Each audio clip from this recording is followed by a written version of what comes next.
locked into battle. Escape is not an option. When there's no easy way out, the only thing left to do is fight. In a match with major implications for tonight's main event, Los Sicarios take on the Bridge City Berserkers, where the winner of the fall will be the keeper of the key for the cage door in the POW Championship match later this evening. Amira remains on a mission to avenge Zay Perez's ousting from POW and wants to cross one more name off her hit list in the form of Ricky Gibson. Jaiden is back in POW Pro Wrestling, and after Amira got her shot last month, now he has a bone to pick with Spencer Scott. What will happen when these former super aces collide? Stephen Bradley is forced to go it alone in the singles division. He's got a tough first challenge ahead of him as Naomi King hopes to keep her rookie year rolling. Rebel Kell returns to take on the cold and calculating Jonas Albert Robinson. Can the 6-foot stunner put a damper on Jonas's purple rain? The Hess clan's massive losing streak was finally snapped last month. Now Uncle Sid hopes to ride the wave of momentum and score a win against the old soul Mitty Tulips. And speaking of the Hess clan, Patriarch Wade Hess gets a shot at Matt Brannigan and his Wrestling with Regret YouTube Championship. Just watch out for his family's homemade moonshine. And then the steel cage goes up, and it's time for our double main event. The Hammer Brothers hope to claim revenge and their 5th POW Tag Team Championship when they get all 3 members of the Alpha Sigma squad locked in the cage. And can Ravenous Randy Myers go all the way and end the historic POW Championship reign of Charly Avell? Or will the leader of the dynasty prove his dominance is self-evident when they're surrounded by steel? Get ready, wrestling fans, because tonight there's no easy way out.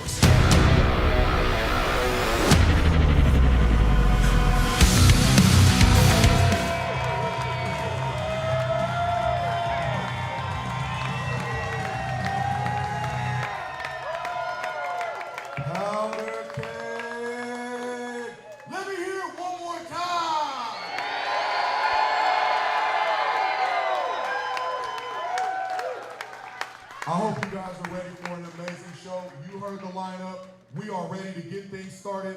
Powder Keg, our opening contest, listen very carefully. All right, let's get it out of the way. It's scheduled for one fall. With a 15-minute time limit, and it's sponsored by Replay Toys. Replay Toys?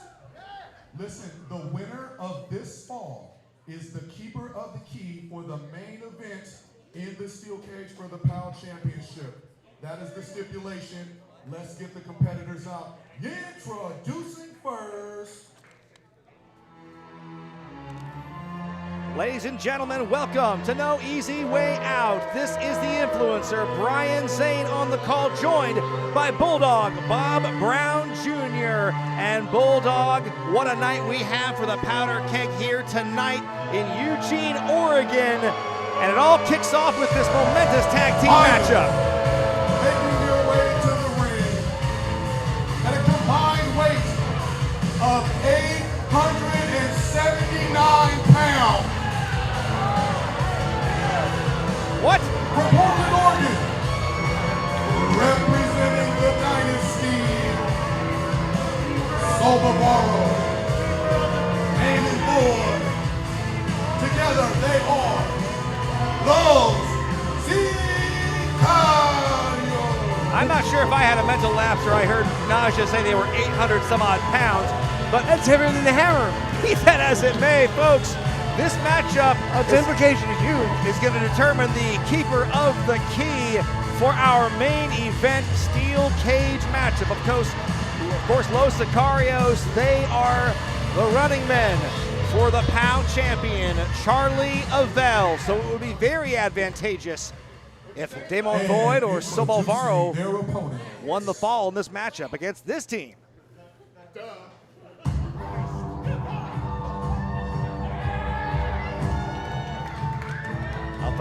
Folks, I gotta believe that these two individuals are gonna be chomping at the bit for some revenge. Keep be damned. Weighing in at a combined weight of 369 pounds. From Murder City, Detroit, Michigan, the homicidal artist, Drexel Oh, wait a second. Well, Los Sicarios not waiting for the match to even begin. I don't believe the bell is rung yet. Oh, but Drexel's bell's got to be rung after going head first into that ring post. My goodness. They want to be the keeper of the key, obviously. That's a very important thing. Oh, my God. In Drexel, this matchup. He's got to be out on his feet again. Oh. Folks, it was last night at a show in Albany when Drexel was spiked and hit with a DDT on the concrete. It's a wonder he's here wrestling tonight, but he is laid out, folks. He is going to be a non-factor, I think. I did hear the bell just now. There's the bell, and Gunnar Thorson seems to be all by his lonesome in this matchup where he and Drexel are fighting for Randy Myers, well, of course. He's the challenger. It's a one-on-2 right now. I haven't seen Drexel involved. I haven't seen Drexel move an inch since he was driven into the ring post, not once but twice. And right now, Gunnar Thorson, who is just now approaching the end of his rookie year. He's trying to fight that double hip toss. Almost violent.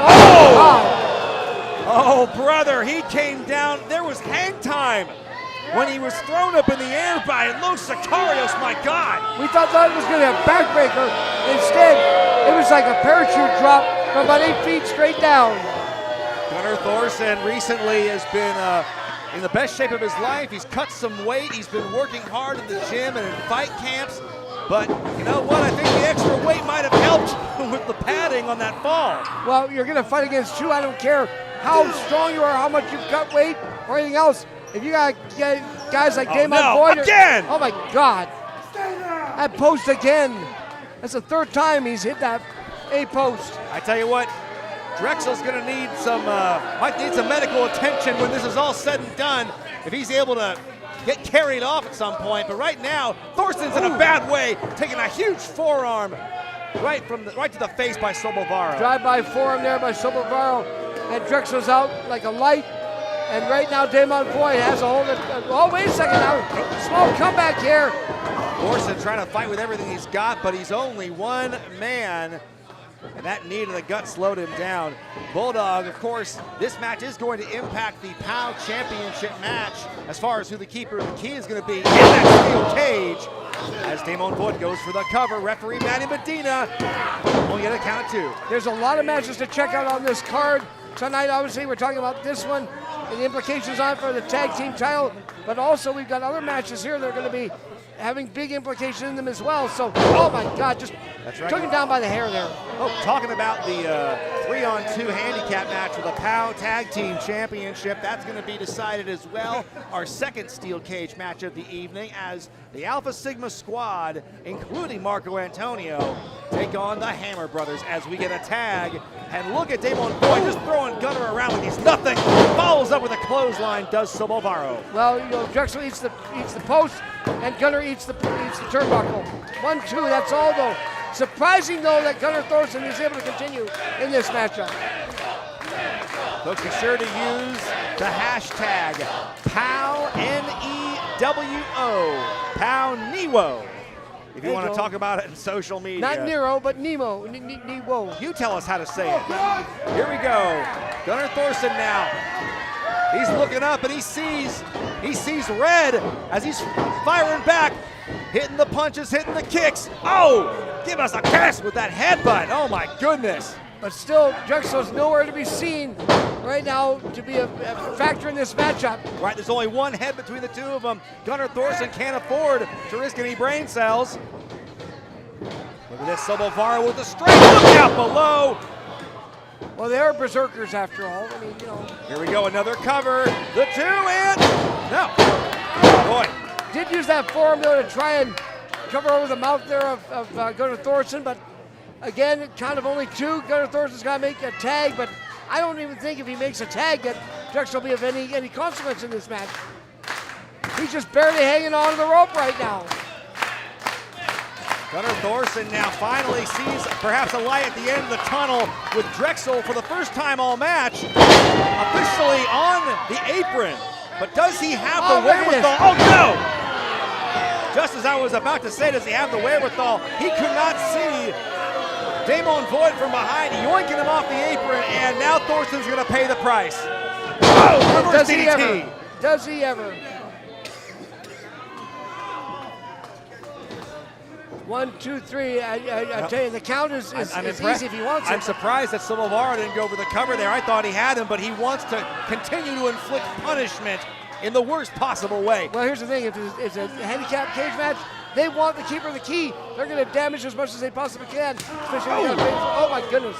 We'll also think about last month's main event, the Devil's Playground match, in which all 3 members of the Dynasty were taken to task by the Bridge City Berserkers and Randy Myers. That's what got us to this cage match main event in the first place. And you gotta believe that Los Sicarios want a pound of flesh for taking the loss in that one. How about a pound right there? Drop. 2 of them. Throwing all that body weight around. Here we go, another cover here. Thorson is able to kick out again. Well, Drexel's able to sort of get to his feet, but he's hanging on the ropes for dear life. Boy, he looks out to lunch. He's out to something. I don't know what he is, but he's definitely not able to continue. I've got to wonder if Manny Medina's got to take a look and say, this guy can't go. Here we go right now as Los Sicarios is working over Gunnar Thorson. Thorson is really on an island unto himself here, but he's got to go back to his training, figure out how to get his way out of this. He's bought himself some time, Bulldog, but in comes Silvaro with the quickness. But even he buys some time. What shape is Drexel going to be in this matchup? Probably does kick off. There we go. He's within an eyelash of getting it, but not this time. Leg press again. That's what Gunner's been doing at the gym. He's been working hard. Oh, but again, he's got to keep fighting with everything here. Los Sicarios they're really scrapping as Gunnar Thorson continues to crawl. Look at this tenacity. 6 or 7 kickoffs so far by Gunnar Thorson. Here comes another one. Finally takes out both. Is that enough? Enzuigiri from the ground. Tag. That's the pull. In comes Drexel trying to shake off the cobwebs. Is he going to have the stamina? Look at him go. Oh, boy, you can see he's woozy, Bulldog. He's working on fumes right now. But then again, I don't know if Drexel is on fumes. Oh, goodness, he almost ran his own hand right into Damon Boyd's face. And Drexel now throwing Silvaro right into the ring post. Boy, Drexel, I was going to say, after the DDT alone from Friday night, that's usually enough to get him going. But boy, all those repeated attacks, it just makes it so hard for him to come back from. Talk about, there's the attack right there. As Demon Boyd shows his power there, the strength and the resistance right now. Silvaro and Damon Boyd working over Drexel. Oh, well, Drexel loves the punishment, but to an extent, he's, at the end of the day, he's still flesh and blood. And right now, it is he who is being annihilated 2-on-1 by the Los Sicarios. Could have him here with a double teaming, and that is going to be it. Los Sicarios are the winners.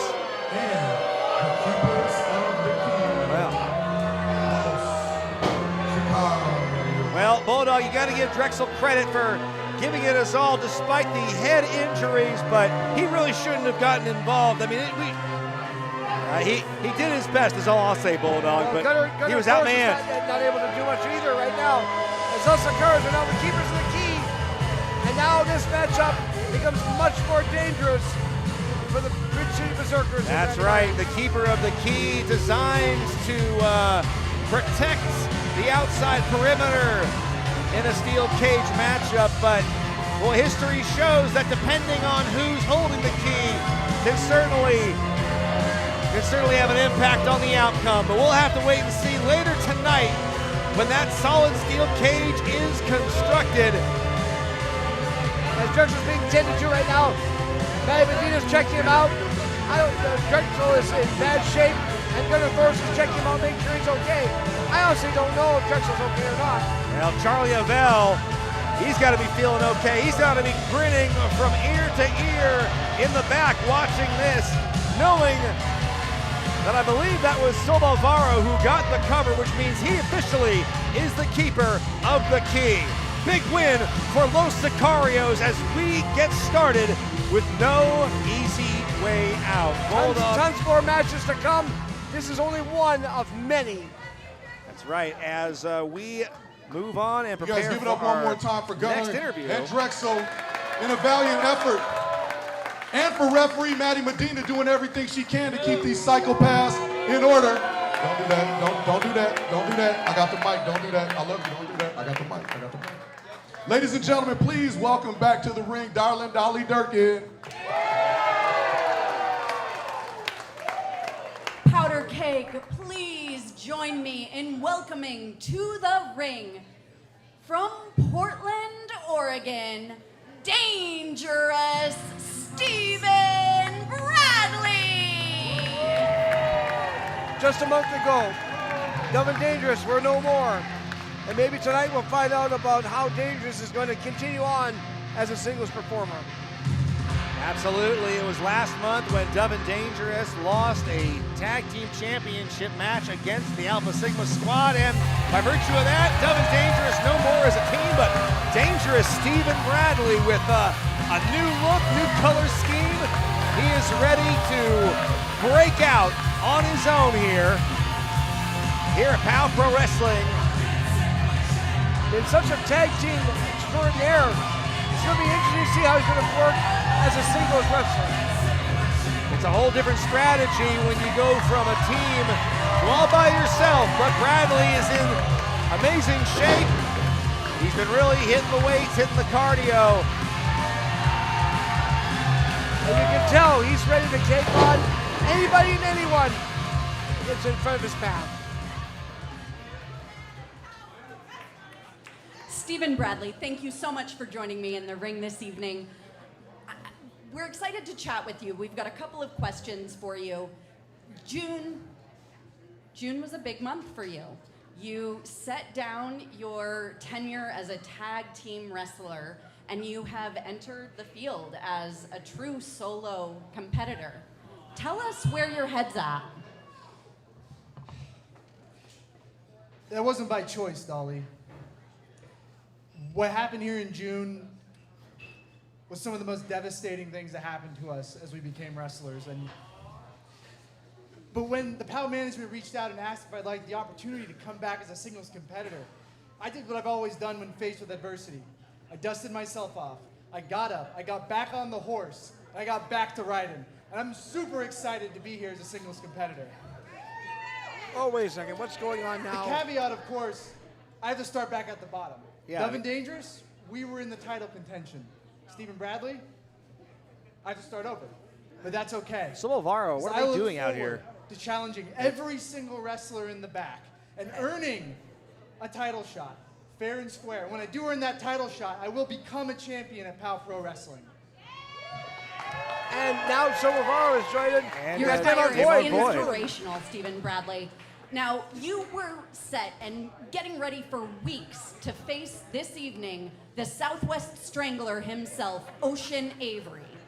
And I know you've been working hard and getting prepared. Just a couple of days ago, you received the news that you would not be facing Ocean in this ring tonight, but instead, the Starlight, Naomi King. Tell us what your thoughts are about that.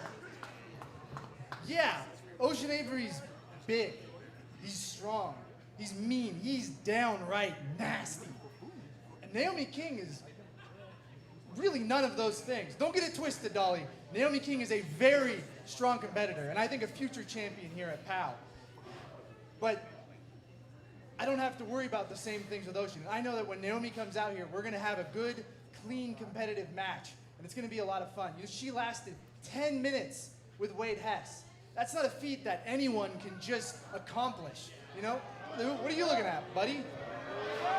I think now he finally notices that he's had some onlookers this whole time. This is not a good look. Not at all. What are Los Sicarios even doing out here? They just won their match, and now they look to be, I don't know, picking a fight with Stephen Bradley here. But hang on a minute. Looks like we gotta let some light into this situation. Maybe a starlight, as it were. Powder Keg, please welcome, making her way to the ring, the Starlight, Naomi King. I don't know what words are being exchanged exchange. I wish I could read lips, Bulldog, but there seems to be some chippiness going on between Los Sicarios and Stephen Bradley as Naomi King, who is Bradley's opponent tonight, has now entered the ring. I don't know what business or what these guys are doing out here. I got a match to call. Y'all got to get up out of here.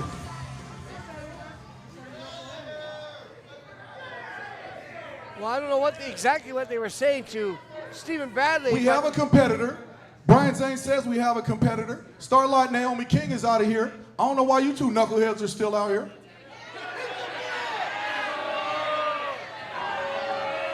You heard the man hit the bricks. He's dangerous. Get out. Now, once we get this sorted, we will actually have the match that was advertised in Bradley Powder versus while King. referee Fidel Martinez dispatches with the lollygaggers. This following contest is a singles match and is scheduled for one fall with a 15-minute time limit and is sponsored by Weird Wellness. Already in the ring, dangerous Stephen Bradley and his opponent, Naomi King, and your referee of the action, Fidel Martinez. Well, maybe we'll get this scientific match that Stephen Bradley demands he wants, but I gotta wonder what's going on with Los Sicarios. What were they doing out here? That was bizarre, for certain, but nothing bizarre about either of these individuals. They play it fairly by the book, in my experience watching them here, and I think that's what we're going to see tonight. Because these two, I know they both trained together at the Oregon Pro Wrestling School, and so they probably know a lot of each other's offense, and they also have certainly learned a thing or two about sportsmanship. Well, the crowd really responds to both of them. They love them both. Los Sicarios in the back, they're giving their raspberries, but meanwhile, we're going to see a great scientific match, or hopefully we will see. We're just going to keep an eye on Los Sicarios there. Right, we, as Bradley mentioned in that interview with Dolly Durkin, so far Naomi King's biggest accomplishment here at POW is hanging for 10 minutes. That's a big accomplishment in itself. With Wade Hess in that challenge. She even got Wade to shake her hand afterward. As now you see she's picked a leg and is trying to be dead weight, preventing Bradley from reaching the ropes. You know, one thing about Naomi King is that she may be small, but boy, she's tough as nails. Absolutely tough as nails. Look at that, she's pulling the left ankle back, and she's really trying to make herself a base here. But now Bradley's got to try and figure out a way out of this, and you know, there are certain ways, but I think he's trying to be more honorable than that. Look at this. Bradley losing his balance there. And at this point, putting the pressure on the bone structure of the leg, and that's going to be enough. Gets the ropes, but King is tenacious, follows up the O'Connor roll, 2-0, and look at the rebound. A little bit of showmanship there by Naomi King. Well, she shouldn't be doing that because I think any other opponent would have taken advantage of that, but Bradley, you can see here, he said before the match that it was going to be fun, which is an odd choice of words, I would say. It is, but you know, also a breath of fresh air when you see a scientific match. And that move was very scientific, and Bradley now. Okay. Well, we're gonna basically do the swing right now. I can't. Well, this is no day at the park. This is no easy way out here from POW Pro Wrestling.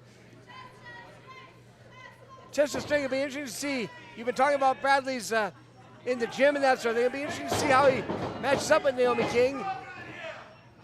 Truly, it is going to be an interesting battle because, you know, Bradley's been hitting the gym. Naomi is a student of the game. She studies a lot of the technical side, the lucha libre side. A nice cover, only a count of 2, says Fidel Martinez. And now Bradley going for a cover. See, both of these wrestlers are quick. Yes, they are very fast. Give them the nod for that. So it's really going to come down to who has the. I think obviously Bradley's got the edge in the strength department. But Naomi King's got the advantage in the center of gravity. I would give her, you know, she's much lower to the ground, so she's able to take a lot more punishment. Oh, springboarding off and trying to go for a headlock takeover, but you can see there's Bradley using his size advantage to block it. But to Naomi King's credit, though, she still hung on that headlock. She certainly did, still is, and going for it, going on the top rope now, and that's enough to get him over. The inertia finally does it for Naomi King, but Stephen Bradley up to his knees now, up to 1 foot, now standing position. this. Oh, nice evasive maneuver by King to land on her feet. Drop toe hold. What's King got in mind here? Goes for a big knee to the right to the upper spine of Bradley. Oh, Power slam there. Bradley caught her with the power slam. What's he going for now? Oh, could be a time for a stampede. Now what are Los Sicarios are back out here again. We're not paying you guys for appearance. Hey, what the hell is this? We got 2 legs being pulled. Well, Fidel Martinez has no choice but to ring the bell on this. I don't know what he's going to call it. Ladies and gentlemen, due to the interference of the Sicarios, referee Fidel Martinez has thrown this match out and ruled it a no contest. Well, you hate to see it because these two were really, I think, trying to give it their all here as Naomi's trying not to take any of Damon Voigt's guff, and neither is Bradley for Sobolvaro. What is this? I don't know what Sobolvaro and Damon's game is here, what they're thinking. But, well, you hate to see it.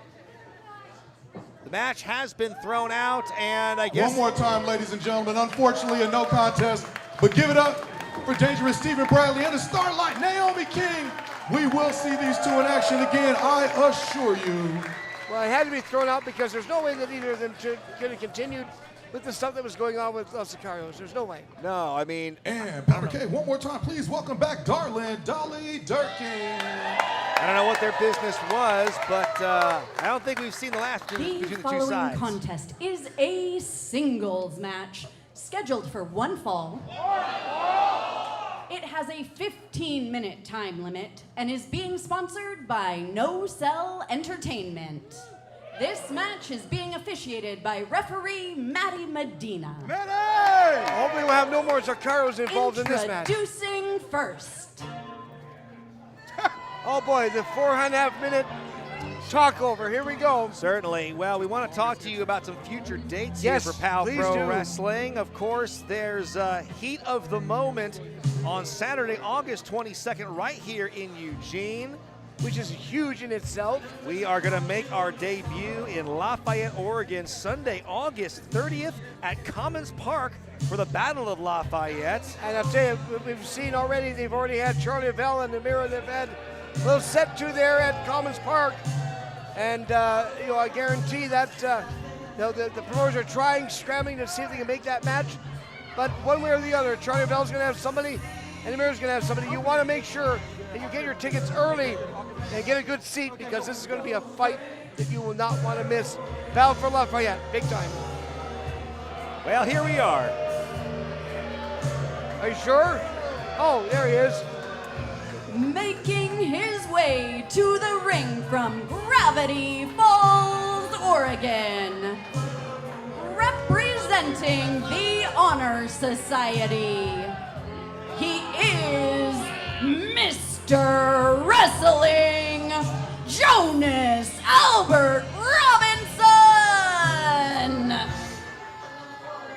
Well, Mr. Robinson, he thinks it's his neighborhood, and he certainly... This isn't Eddie Murphy. He thinks highly of himself. He's procured a microphone. Let's see what he has to say. I'm sure it's going to be very enlightening. Thank you, Dolly, for another mediocre introduction.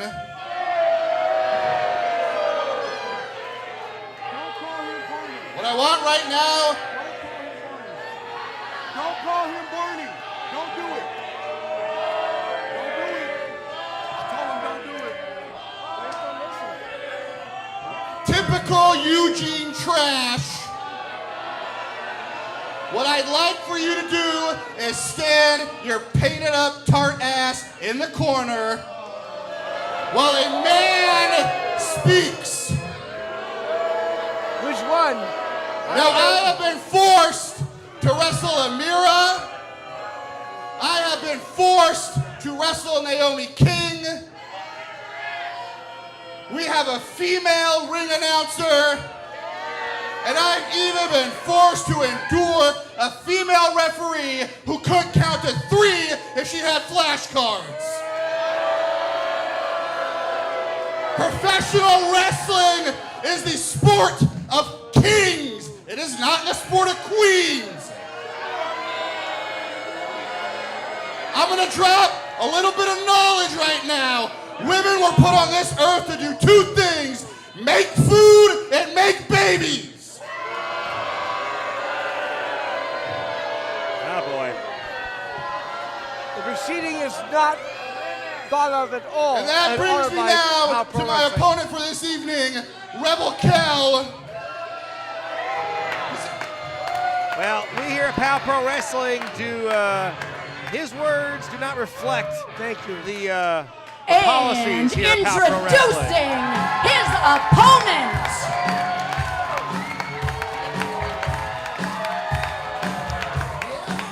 well, I think Joe's out from Seattle, Washington, the POW Pro Wrestling Original, the 6-foot stunner, Rebel Kel! You know, Bulldog, what Jonas failed to mention when he was running down all the ladies by name, that he wrestled Amira, he failed to mention that Amira beat him. Yes. More than once. Naomi beat him, I'm sure. Yes. And Rebel Kel, well, you know. Rebel Kel's got a great record here in POW Pro Wrestling.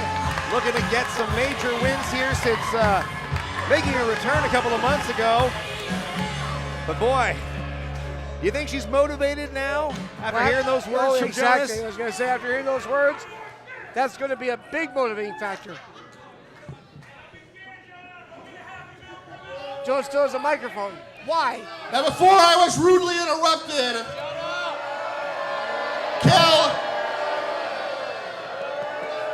I have the microphone, so you people will wait until I say every goddamn thing I have to say. Well, I will not lower myself to wrestling another female. So what I want you to do, Kel, is lay on your back like you're used to and let a man get on top of you. Where does he get this idea now that he's too good to wrestle women? He's done it before. Oh! And I think Rebel Kel has had about enough of his mouth. Let's get it on, she says. She's ready to fight. Oh, wait a minute, what the hell? Well, the match started and then the match has ended. Jonas Albert Robinson just threw powder in the eye of Kel. And now, look at this, assaulting the leg. Oh, no, no, no, no! jeez. God!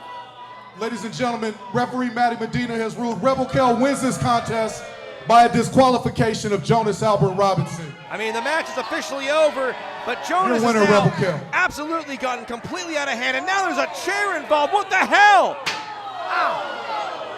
Come on now, Jonas. Enough's enough. Come on, Jonas. What a real... Get her back to the kitchen, Bulldog!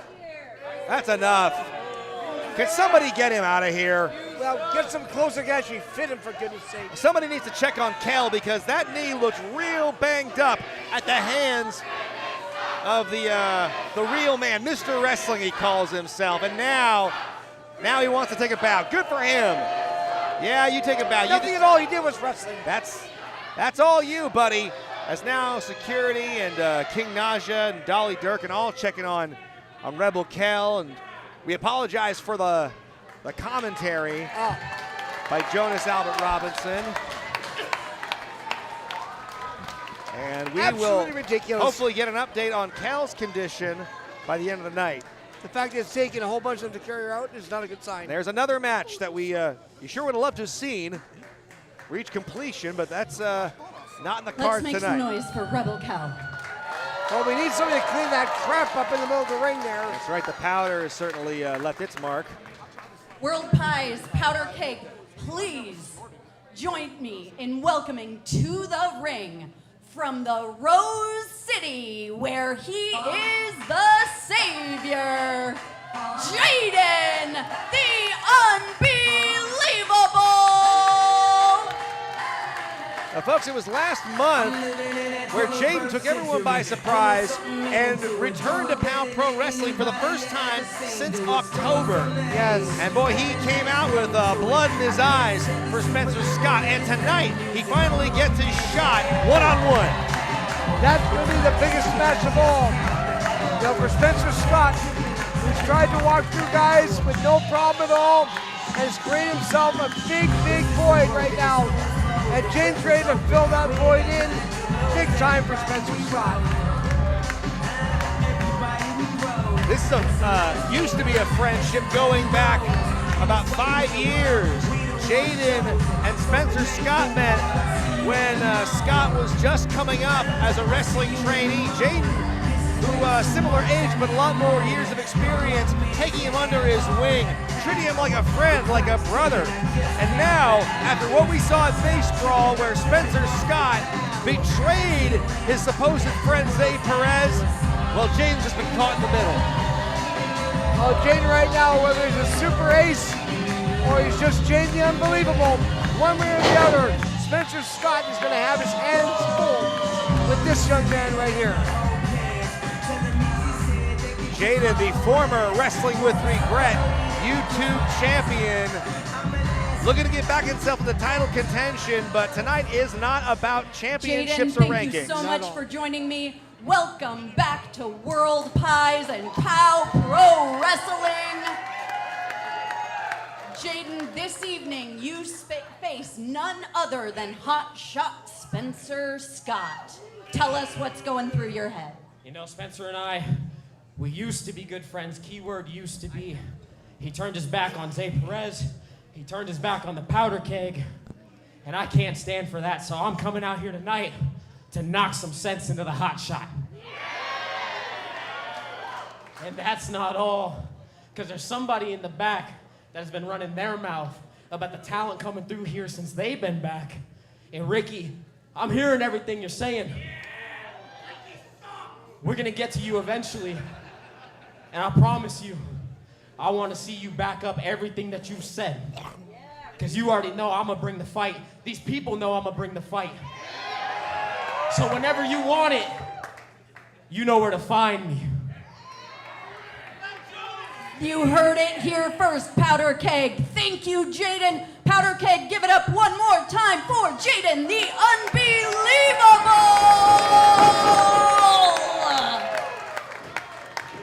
King Naja, back to you. That's right, Powder Keg. Jaiden, be careful. There's odd substances. Jonas hit Kel and he snorted it. I don't know what's up. Don't do it. Don't do it. Powder Keg, the following contest is scheduled for one fall and is sponsored by West River Printing. Already in the ring, Jaiden, the Unbelievable! I want to give a shout out to Adam Mirren for the $5 super chat. Thank you, I Adam. swear, can I get his readout once before he cuts me off? Introducing his opponent.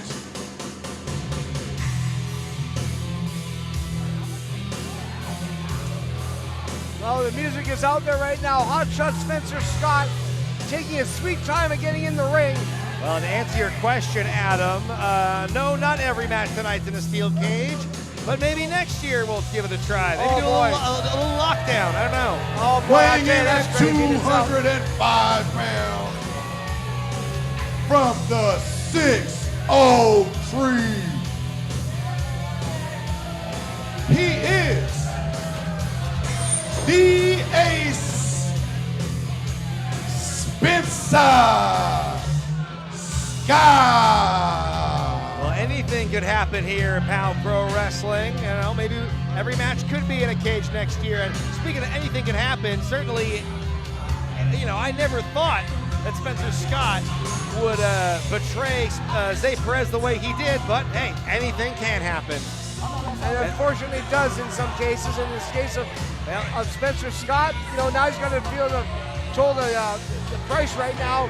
And Jaiden is chomping at the bit right now, ready to show Spencer Scott exactly the mistake he made. Well, the new music certainly seems to indicate that he is a man all on his own, and that's the way he likes it. That's why he calls himself the Ace now. You know, I think it's a slap in the face to both Jaiden and to Nate Perez, who made the Flaming Aces, you know, and the Super Aces as strong as they were as a team. Now Spencer Scott calling himself the Ace, real big slap in the face here. It's a fairly bit presumptuous, but Spencer Scott is going to have to prove it when he goes one-on-one with Jaiden here. Well, the bell has rung, so now the time for talking is over. Now the time for grappling is on. Here we go. These two are going to know each other pretty well here. Like I said, Jaiden, you know, taught Spencer a lot. Caitlin saw him grow and mature over the last 5 years or so. But Jaiden was out for a while, so I mean, I'm sure there's some things that he, you know, accomplished in that time frame that could have, you know, made Spencer Scott not as well versed in what it is that Jaiden can do. Quick cover. Jaiden faster than fiber optic when he gets flowing.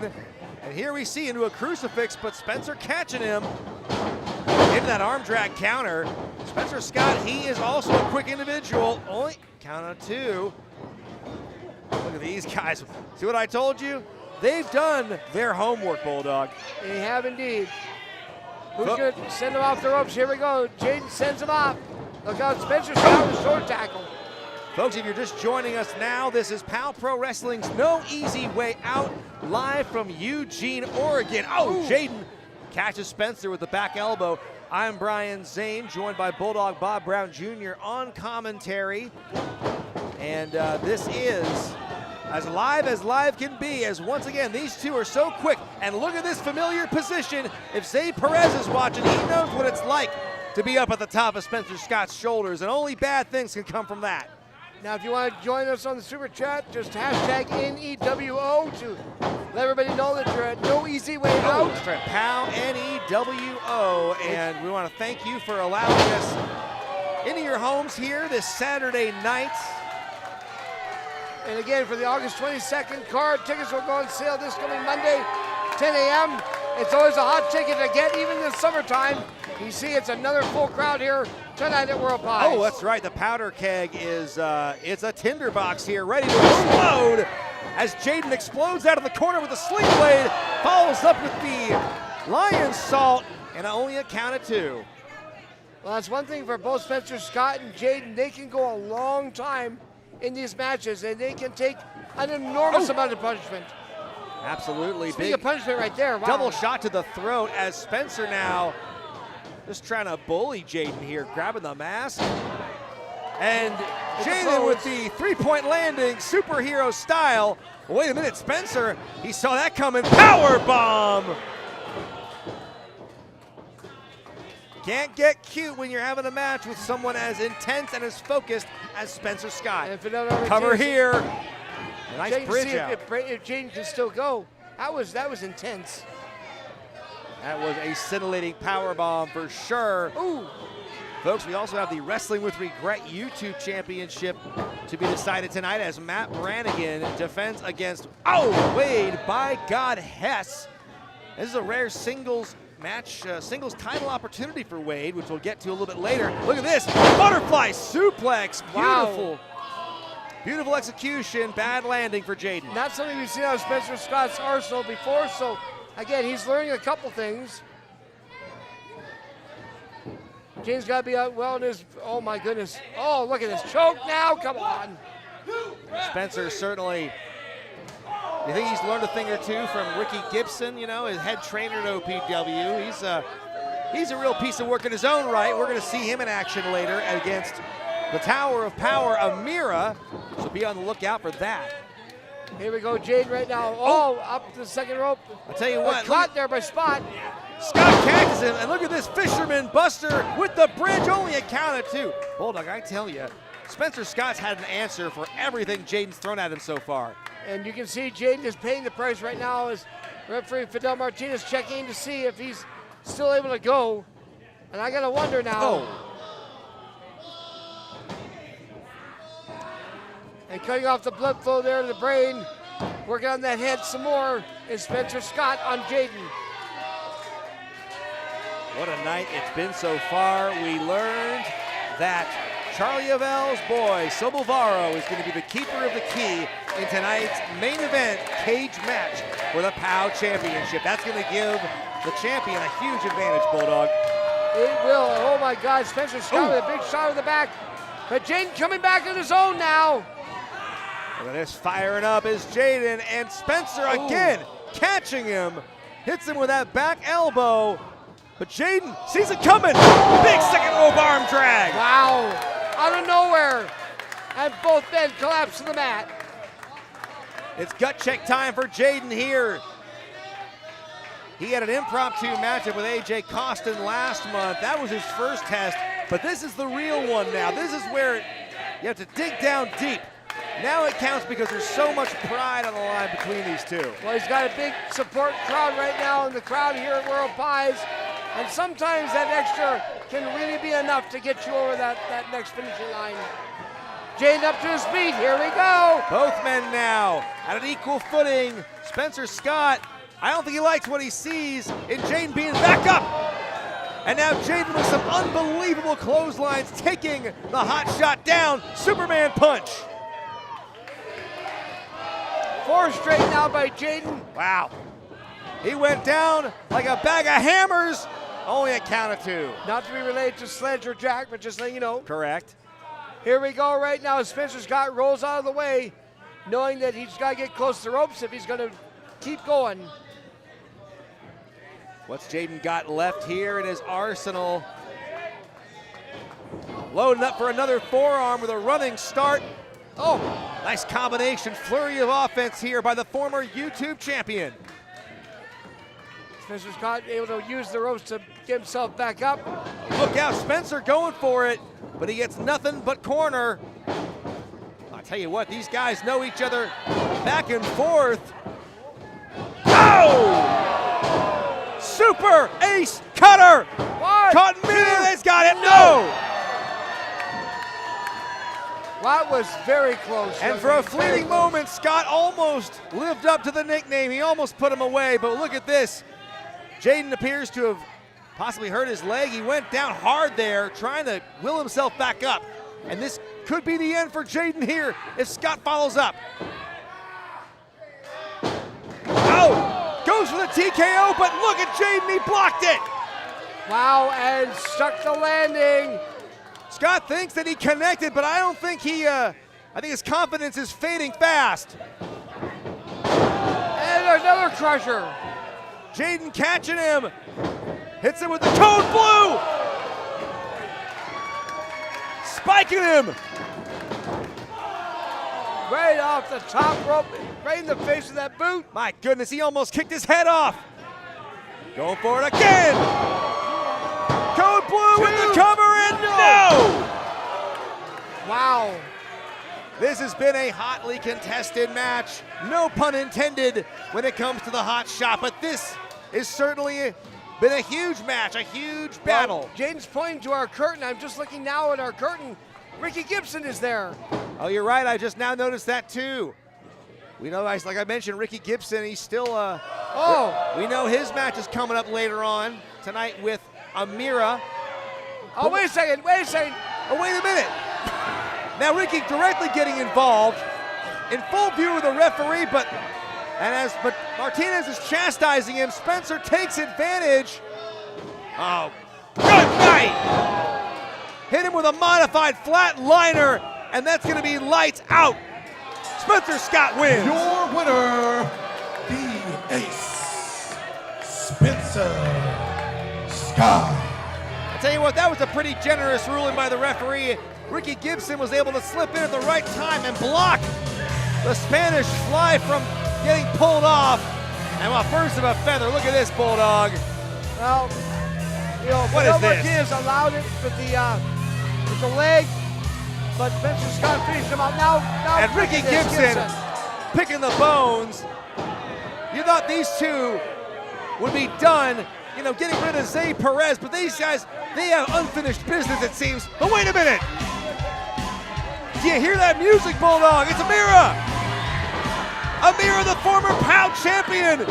Oh, wait a second. Has come to the ring to try and aid her friend Jaiden. Well, this isn't working out at all Oh, she just now got contained with 2. jumped. Oh, wait a second. She's got the fire. Look out, Spencer Scott going you-know-what over tea kettle. And Amira now with a Fez press. Jaiden diving out onto Scott right into the front row. This is absolute chaos. So all of a sudden, Gibson and Spencer Scott. All right. Well, Amira, you heard her say she wants to start the match. Let's get it going. Let's get this matchup right now.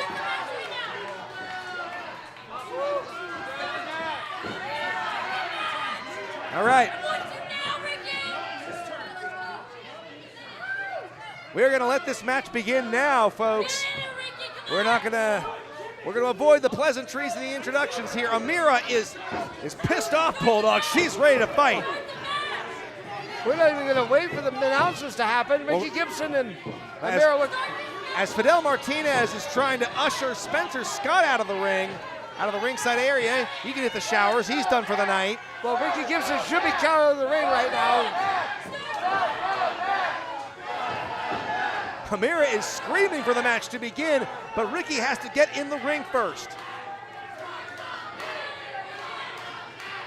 Well, we're going to calm things down a little bit, I guess, as Amira gets on against Ricky Gibson. Jaiden and Spencer are gone. Amira's ready, ladies and gentlemen.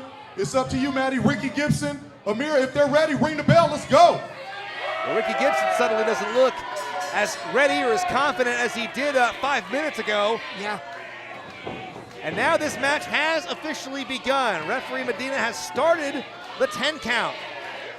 Well, Gibson last time when he faced Amira, I don't know, there's some questionable things there. Did end up winning with a wrestling move, but there were a couple things that were questionable in that match. And now this is happening again, as there's no way that this is going to be allowable with these attacks that are going on between Spencer Scott and everybody else. And Ricky Gibson, basically, I think, is the one that's the puppeteer pulling at the strings. Well, Amira has no patience for Ricky Gibson's guff as she now pursues him around the ring. But that, and she saw that coming. Tell you what, let's take you back to the month of February. These two had a one-on-one match, and back then, it was a nice friendly exhibition, student versus teacher.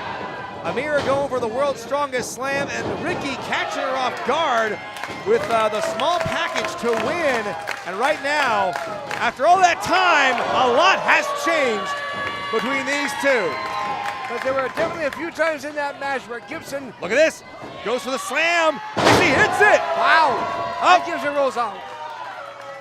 Oh, she hits it, but rolls out. Ow. That's a veteran maneuver by Gibson to get out of the ring as soon as he takes the big move. That was Amira's finisher. That's why he's the trainer at Oregon Pro Wrestling School.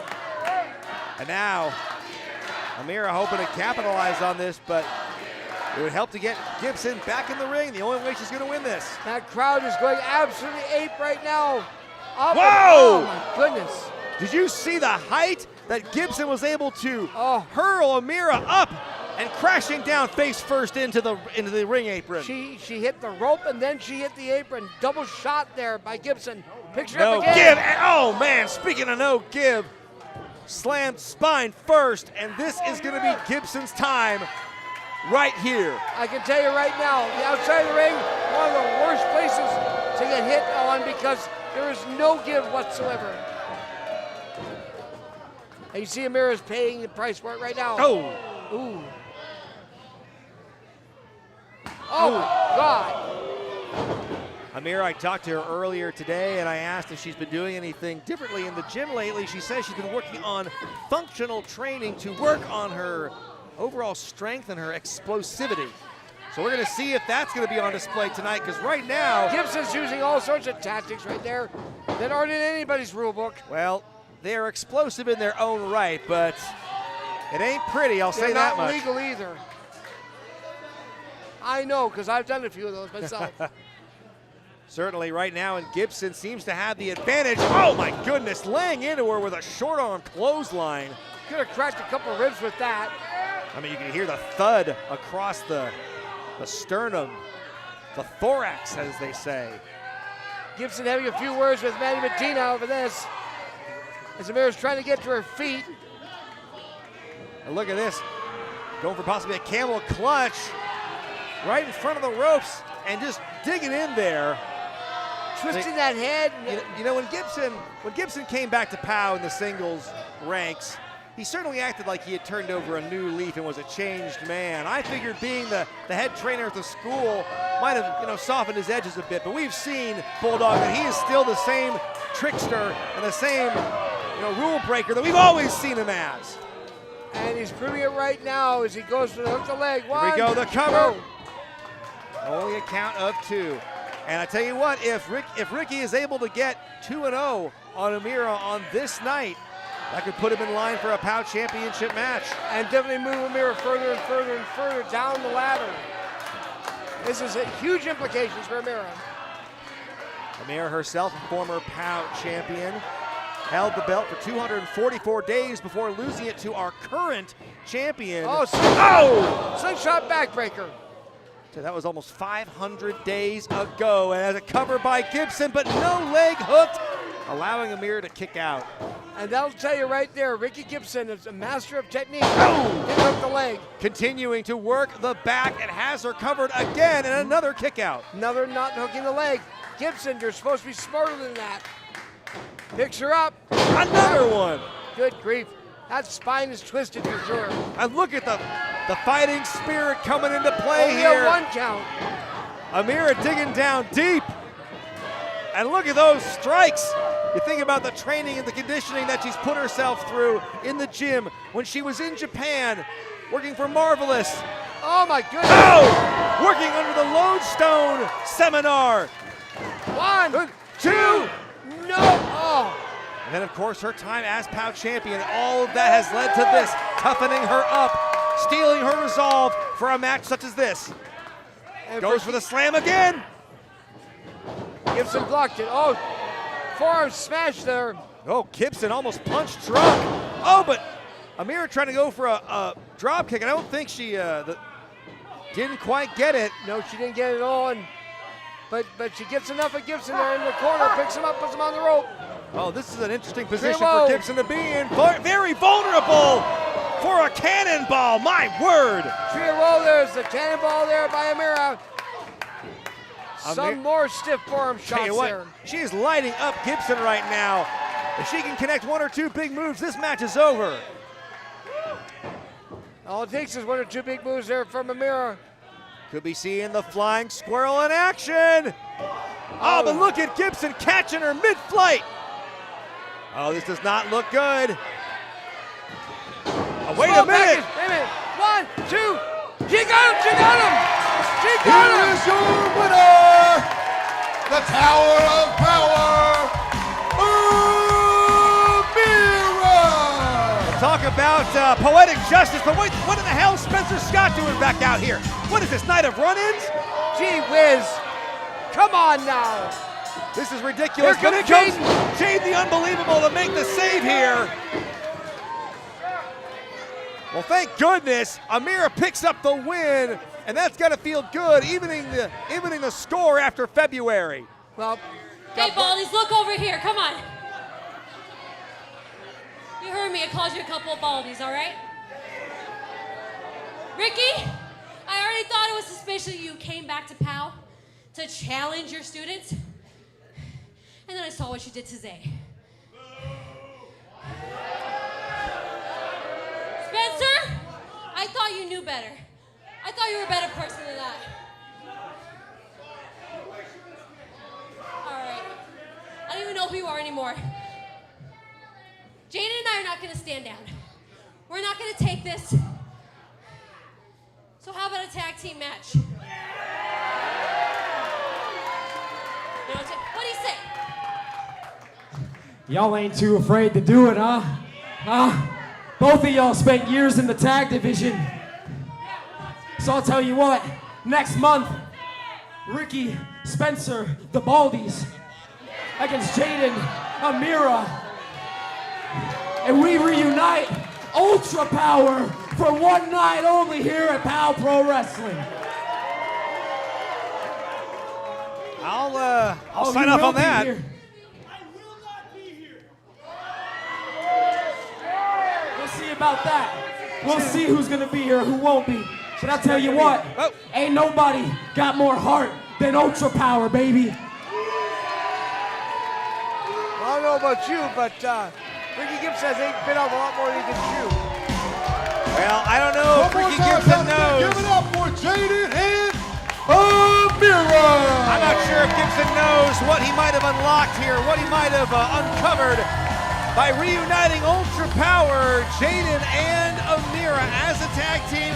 They have a history, they are winners, and they want a piece of Gibson and Scott. And that matchup, Bulldog, that match is gonna happen very soon, mark my words. Whether it happens next month or any month at all, when it happens in an arena near you, you want to see it because this is going to explode like you've never seen explosions before.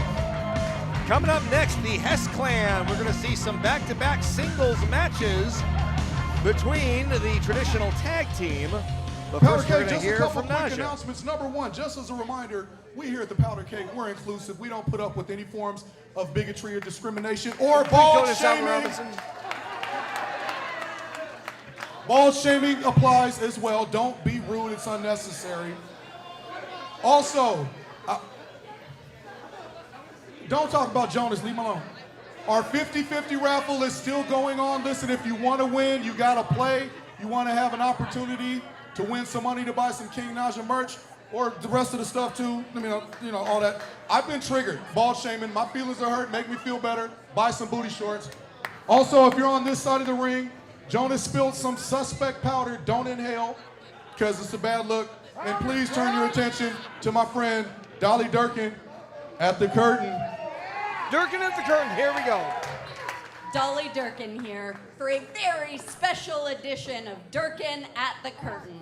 Powder Keg, please join me in welcoming to the curtain the Opportunity, Marcus Aaron! It's going to be interesting to see what that man has to say. There's a lot of things going on that are a little bit suspect in this guy's mind. Well, earlier tonight, before we went on the air, the VIP audience got to witness Marcus take on AJ Costin thank one-on-one. you so much for joining me here this evening. We might hear him talk Earlier about it. tonight, in the pre-show, you faced newcomer AJ Costin. And unfortunately, you found yourself at a loss. How are you feeling tonight? So, I am a former Wrestling with Regret YouTube champion. I've faced every person in this locker room that this place has to offer. Some of the best. I've pinned Funny Bone, Jaiden, some of the best, okay? I could come out here and I could complain and I could bitch about it. But in reality, he beat me. He got me. So I gotta give it to him. So No, that's some rare Wait a minute. form of accountability by Marcus Eriks there, but Music right now. Why are we having... well, I tell you what, the sound guy's been busy all night. Oh, no, as Uncle Uncle Sid Sid. now. Sid Hess has made his way here for his next match. I don't think he had much patience for Marcus. Why don't you keep your eyes on the monitor there, Marcus? Why don't you see how you beat up a rookie?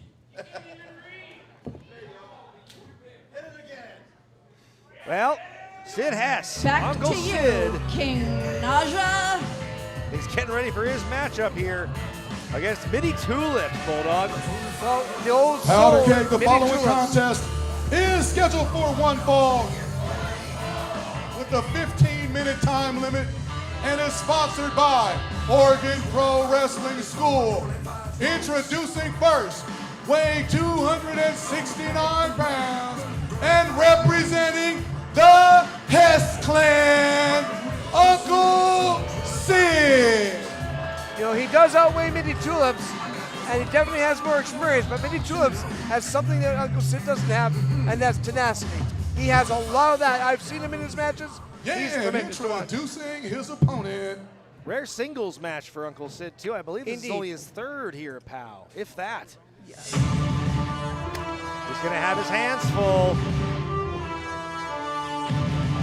Hey, Bulldog, have you gotten up on your Zyrtec yet, or your Claritin? Because it's tulip season. Gibson. Yes. Weighing in at 240 pounds. No, it's not product placement. From Joshua Tree, California, the old soul, Mitty Tulips. A good opportunity for Mitty Tulips here to take on a veteran and Uncle Sid. I'll tell you what, I know that the Hess clan have been riding on cloud 9 ever since last month when they broke their near year-long losing streak here at POW.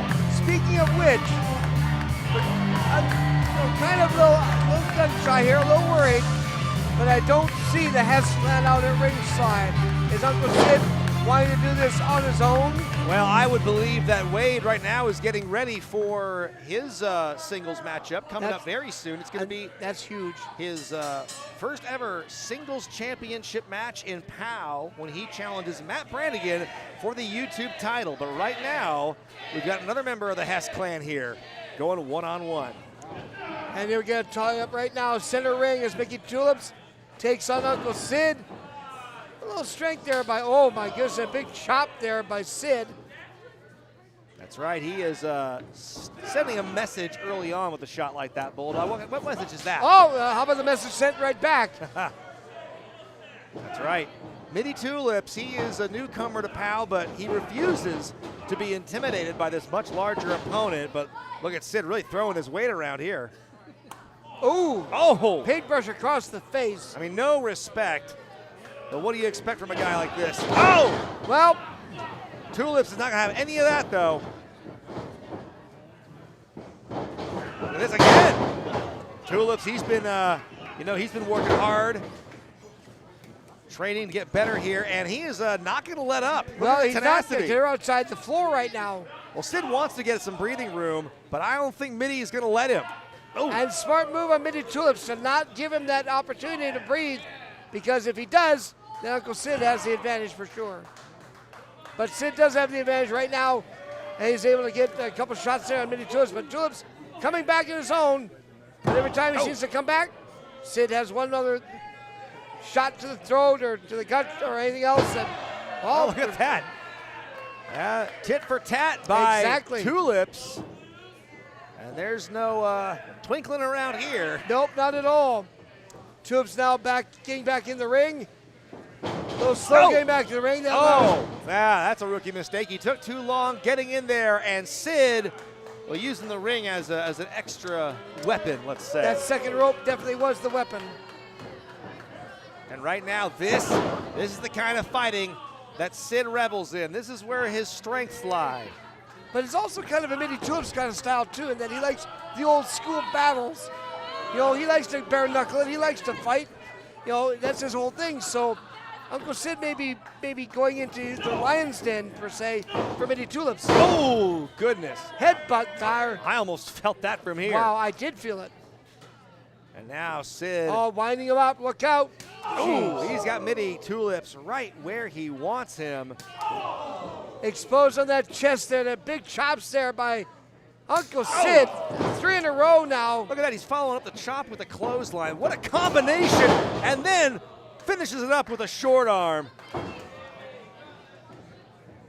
Medina on the count. 1, 2. Not enough, though.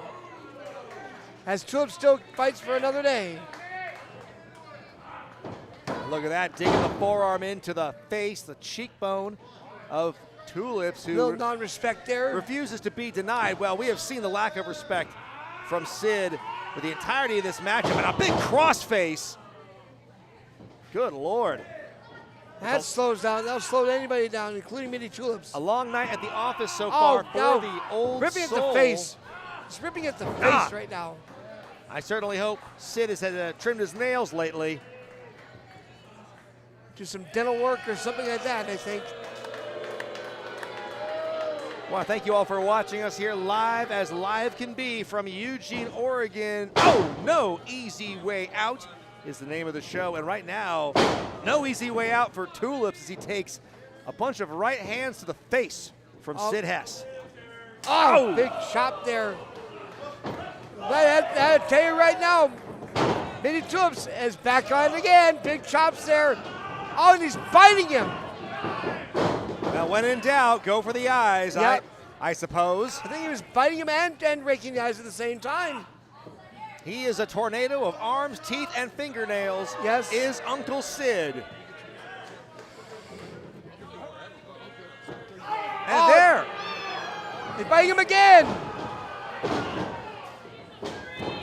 A reminder for everybody, 2 events coming up in August for POW Pro Wrestling.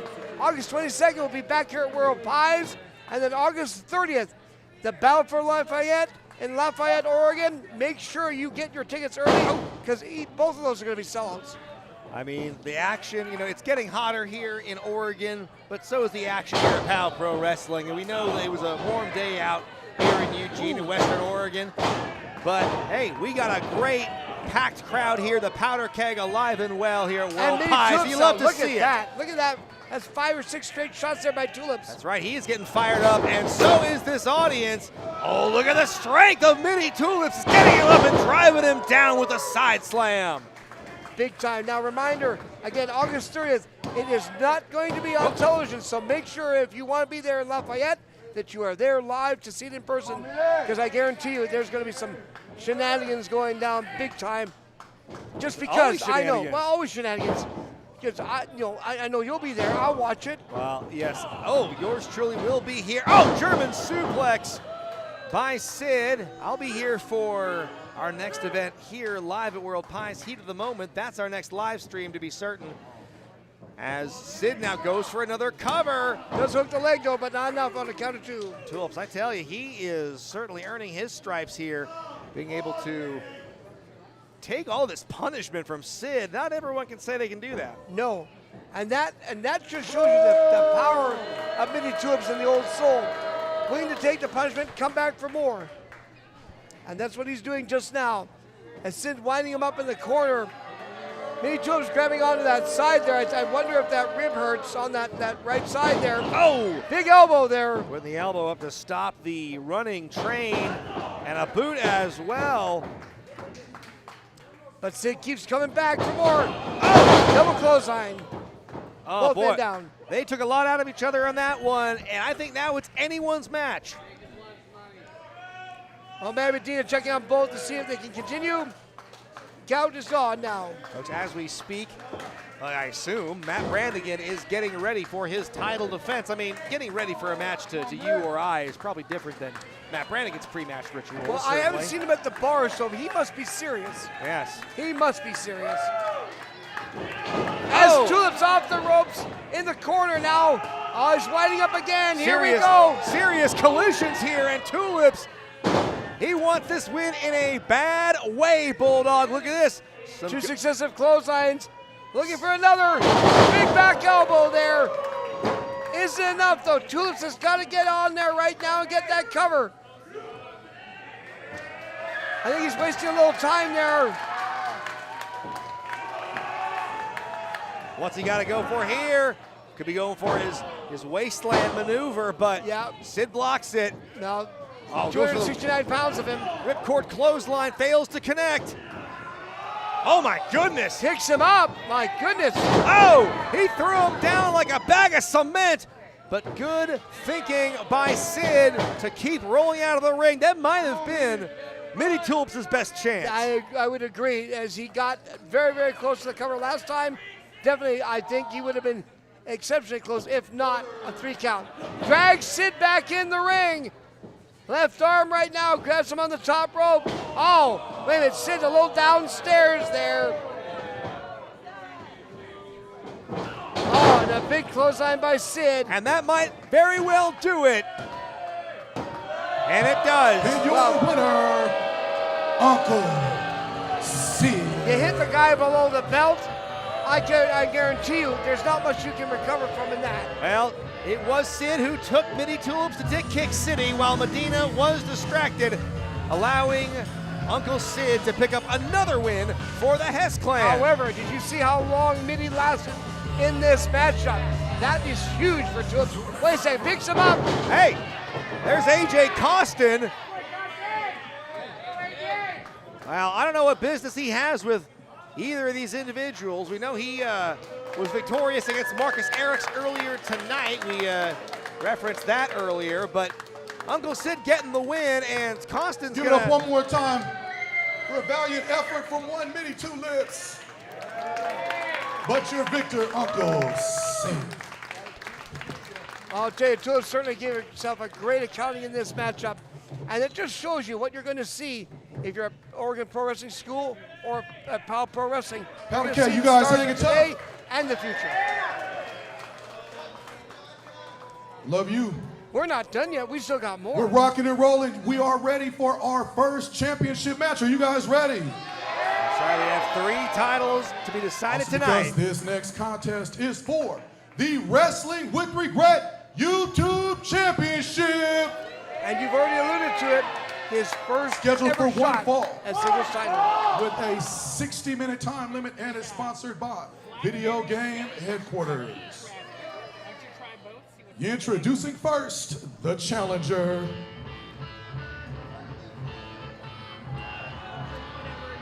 Now the music hits.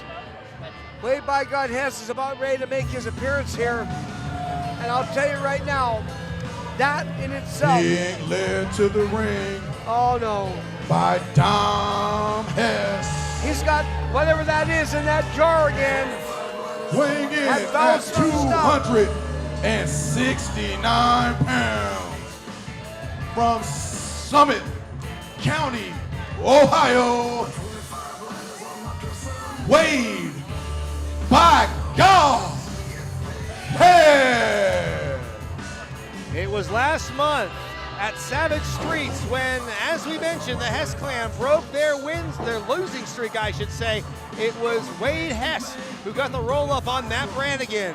And by virtue of that, Well, he called his shot, and now he's got this title opportunity. See that right there? That was the reason right there. The telltale jar of whatever. of Hess family moonshine, and boy, we caught a whiff of that from here, Bulldog. You could strip paint with it. There are places in World Pies where that paint is missing because of that stuff. And it wasn't even applied to it, was just nearby. I don't even want to imagine the celebration these two might have. It's leaking, bro. It burned my eyes. And introducing the champion. I think that might be a proof that's too high, even for this man. Yes. Our Wrestling with Regret YouTube champion, Matt Brannigan. Well, he likes the fruity drinks. That one's not fruity. Oh no. From Dayton, Ohio. Weighing in this evening at 1,234 fluid ounces of 151 rum and pineapple juice. He might not be drunk. He might not do a flip. Not yet. But he is definitely tipsy. The Wrestling with Regret YouTube champion, Matt Brannigan. Thinking to feel around the corners as he goes is Matt Brannigan. Brannigan. Putting up your favorite title, the best title in the internet today. The for richest- Wrestling with Regret. No, I'll tell you. That's right, the richest prize on the platform, Bulldog. Get it right. It's the Wrestling Sorry. with Regret YouTube Championship. It's not my title. Hey, that's right. And Matt Brannigan has held that belt with pride for 155 days. And I have to imagine this could be his toughest opponent to date. Wade Hess has been a veteran for many decades. He's won championships everywhere he's been. And of course, we know he's a former tag team champion here at POW specifically. So I believe it is possible. Hey, 2 Ohio boys here wrestling in Oregon for the championship. How about it? Well, that you gotta worry about Dom Hess, who seems to be sitting around ringside, holding that jar.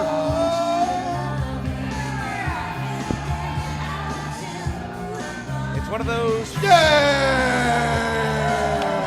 One of those. Once again, the Wrestling with cocktails, Regret yeah. YouTube champion, Matt Brannigan. It's one of the fruity cocktails that Wade Hess had a bone to pick with last month. Well, Matt Brannigan is ready, Bulldog. He's as ready as he'll ever be. Well, or pickled or inebriated. I'm not quite sure. I'm just asking which. Your referee for this championship match, Fidel Martinez. Brannigan giving him a little boost. Brannigan is the silliest of the Billies, but I don't think he can afford to be silly here tonight. Wade Hess is all business as we get ready for this YouTube championship match. No, Brannigan definitely not the poster boy for Alcoholics Anonymous for sure, but no, he doesn't do it in private, that's for sure. No. As Brannigan right now gets ready to face off against Wade by God Hess, and we've alluded to this is, to my knowledge, Wade Hess's very first singles championship match. So this is going to be interesting itself, especially when he's got Dom Hess at ringside and that jar of whatever it is. I'm surprised that the jar is able to hold it. It's amazing the glass itself Must is be not a fortified dissolved. jar. I don't know what unearthly tub that was brewed in, but be that as it may, you know, I don't know which one to read into more here. I'm not sure who may be taking who less seriously. I know for darn sure Wade Hess is not taking Matt Brannigan seriously, No. but I also don't know if Brannigan really knows the gravity of the situation he's in.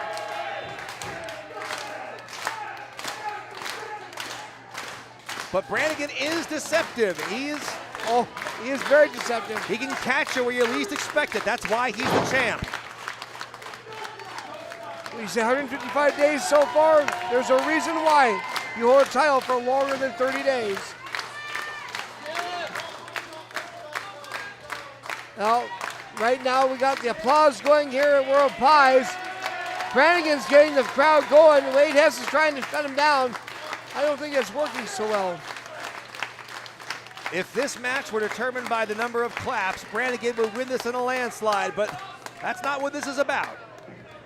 Well, instead we got ourselves looking at, we're getting a lockup here now. Hey, here we go. Here we go. Match officially underway right now as both men, as Wade Hess backs up Matt Brannigan into the corner.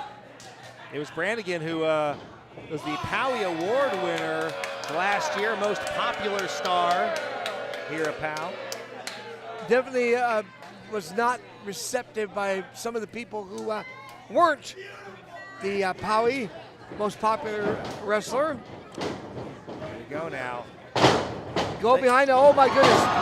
I don't think Wade Hess has ever had an opponent like Matt Brannigan. On the inverse of what I said earlier. I would say that's almost like a sweet cheek music right there. You know, that did feel like a setup to the move that he used to beat Marcus Erics for the title, and you can see here that Wade Hess has no time for any of this nonsense. Not at all. She chokes him on the ropes there. Hess now breaks the hold, but the damage has been done on Brannigan.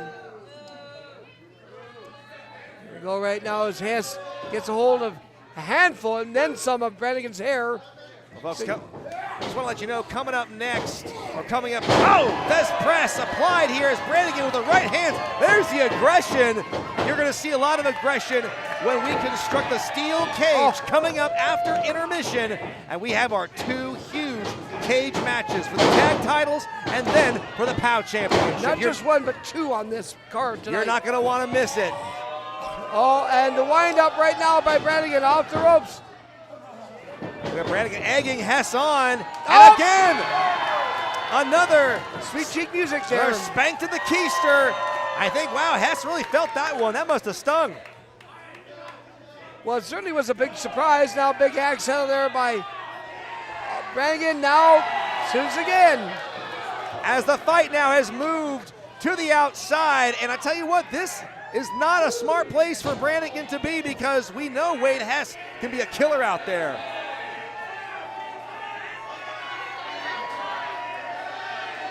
But you gotta watch out. I mean, gotta see Dom Hess lurking there in the shadows in the corner. Hey, even the fans getting involved.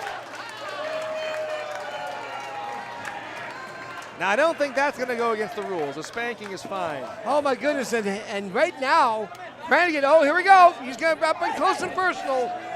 Up close and personal. Here we go. Oh, my goodness. That's a multi-hit combo there. Yes.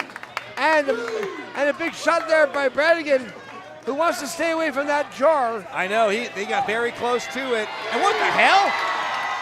Now, I don't know if we want to call that an illegal object, goodness knows. It was a plastic hand.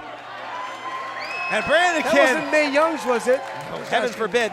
Brannigan's having a lot of fun, it seems, here at Wade Hess's expense. And certainly is. And we were talking about who's taking who seriously.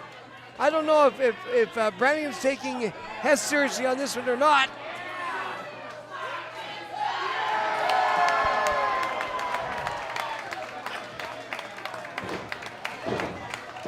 And now Brannigan seems to be really feeling himself now. Even cuts off.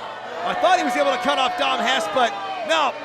Shoot, look at this, the numbers game. Wait a second here now. And now we see Uncle Sid, who we just saw about 5 minutes ago, coming out and ramming Brannigan face first into the ring post. And there's now, 3 out here now. Well, the Hess clan, we should have known better that Wade Hess was gonna play this one down the middle. And now he's using that headband to try to choke the life out of Brannigan. Well, things have taken a turn for the worse here real quick with the addition of Uncle Sid and that sneak attack by Dom Hess. And a step on the hair there by Wade Hess. And I'll tell you, Brannigan right now is in trouble. He's got to Quick thinking to get out of the way of the leg drop. And boy, Wade's gonna feel that one. But he's still got to worry about the other 2 that are around the ringside. Brannigan's now gonna figure out where he is, get his bearings here. This is gonna be his best opportunity to come back. Ooh. Make sure, though, you're joining us after intermission for the cage matches. Oh, my God, look at that whip there by Wade Hess. Wow, you could see the ring almost shift. Wade threw him so hard. And you can see, Bulldog, Wade is still feeling the effects of all those buttock shots there. All the spanks that we saw on the outside of the ring. And not even a birthday deal. It's like, you know. I ain't talking about the shapewear either. Wade Hess. You heard it. He's sick of the butt stuff, ladies and gentlemen.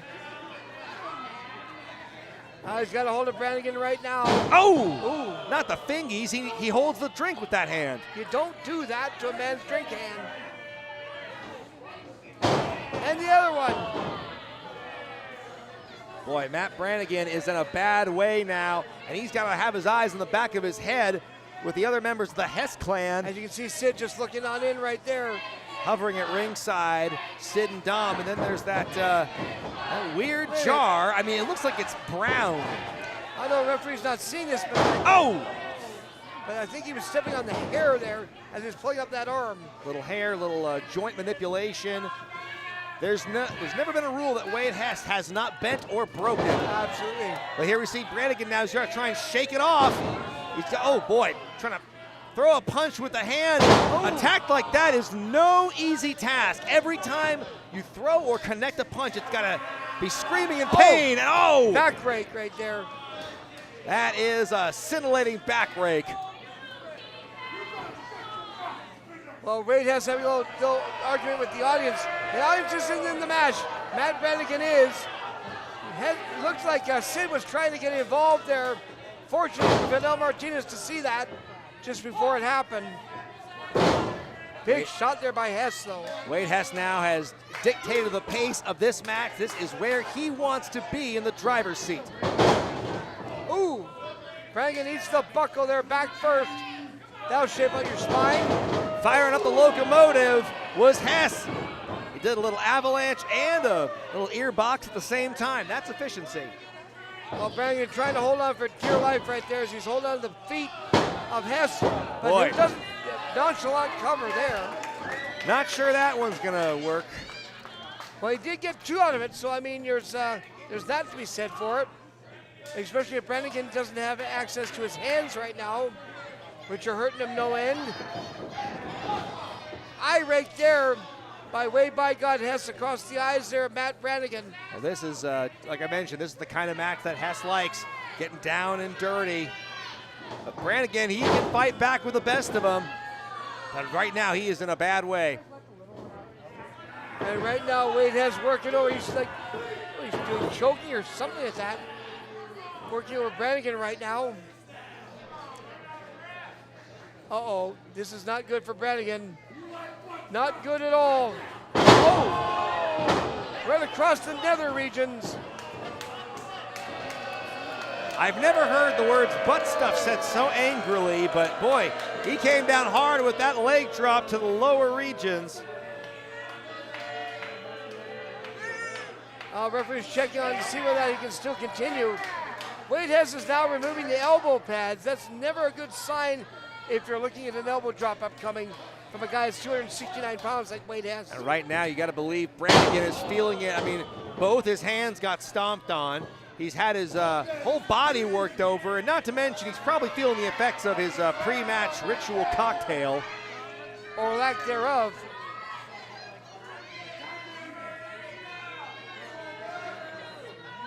Because I haven't seen that quick pick-me-up like he usually has. No, but you see Hess now really taking his time here. I think the longer he drags this out, he's going to just humiliate Brannigan. You gotta wonder. Could have the answer here, could have a new champion, but Brannigan, the champion, kicks out. Kicks out. You know, another nonchalant cover there by Wade by God Hess. You gotta wonder if he's actually wanting to win the title right now, or if he just wants to make an example out of Matt Brannigan. Well, he's clearly playing with his food at this point. I think he could have put him away a little while ago.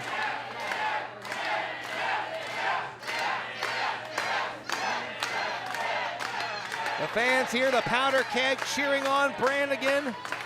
They want to see him, POW's most lovable lush, walk away still the YouTube champion. But Brannigan still got something to say about it. Well, outside the ring it goes. Wait a second. And right now, oh boy, this could be a bad way for Brannigan. Referee Fidel Martinez is totally distracted, but Brannigan catching Dom. And Dom is in a very compromised position. Sid now goes face to face with the ring post. Where is Brannigan getting this from? I don't know, but I'll tell you, if I'm Wade Hess, I am worried to death right now because Brannigan's taking everything that the Hess clan's throwing out. Another shot there. Wade looked to be shocked that his boys were laid out single-handedly by Matt Brannigan, who's winding up, and the pitch right to the noggin. I say that's a definite strike right there. Matt Brannigan trying desperately to get some things back in his hands again. Brannigan cannot afford to waste any time here. He's got to keep raining down the pressure and the punishment. Well, it looks like he's going to go across the ropes. Across the ring he goes, and eats the boot away by God Hess. Walked right into the special-made cowboy boot. I don't know what Wade's got in mind here. He's having the buckle. I don't know what that is.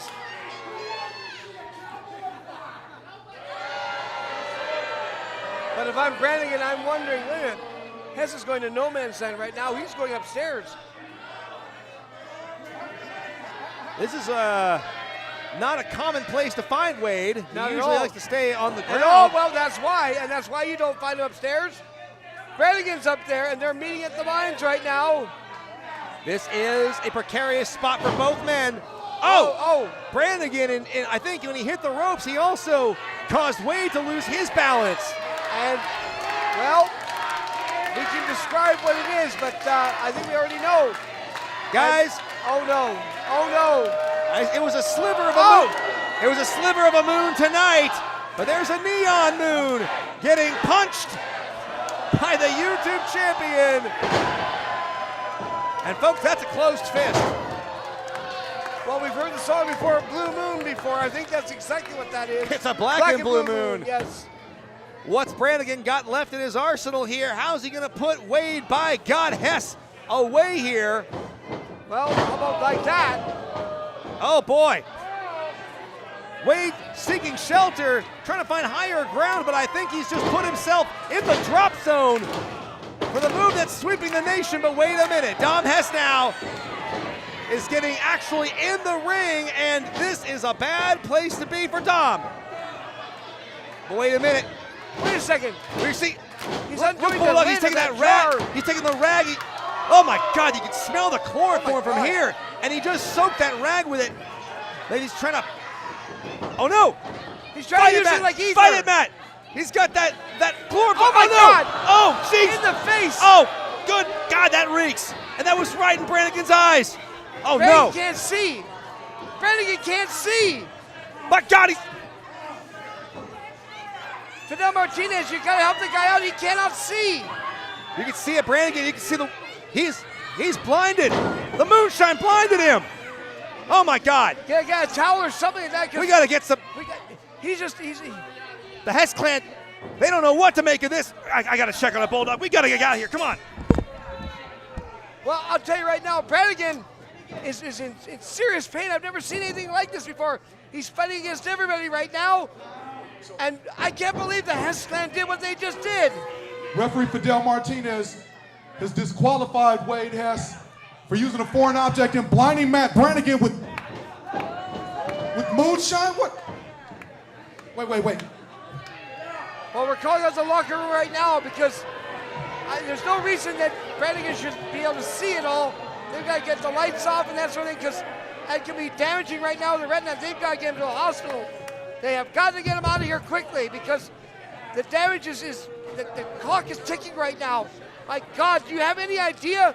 The reek is in here and he's got blinded right now. Did you just see? I just saw the white of his face right there. I don't believe what I just saw. It's the most incredible thing. Oh my God, get this guy out of here quickly. Somebody, get him out of here. Once again, ladies and gentlemen, I'll call your attention to Dolly Durkin at the curtain. Folks, we are back at No Easy Way Out. Dolly Durkin here. And before I bring out my next guest for this segment of Durkin at the Curtain, I would like to take a moment to issue a formal apology. I take my wardrobe very seriously, and I have made a gross oversight this evening. When I decided to wear a white dress tonight, I was remiss.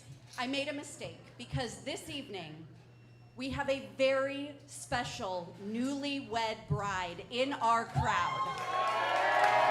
And as you know, you do not wear white to a wedding, and we are still in the week of this very special bride. Powder Keg, please give your attention and your focus to Mrs. Reed Hoochie Daddy, the new bride of Hoochie Daddy. Reed, my apologies and congratulations. Powder Keg, please join me in welcoming to the curtain the leader of the fanny pack himself, the strongest newlywed in town, your hometown hero from Eugene, Oregon, Hoochie Daddy! All right, we are back, and before the steel cage matches commence, Bulldog, you know, we got a wedding to celebrate with the newlywed Hoochie Daddy and his lovely wife, Reed Hoochie Daddy. Yes. And I don't know, that was almost X-rated. Hoochie, That thank you smooch so going much on for over joining there. me at the curtain this evening. Congratulations on your wedding. What a beautiful ring.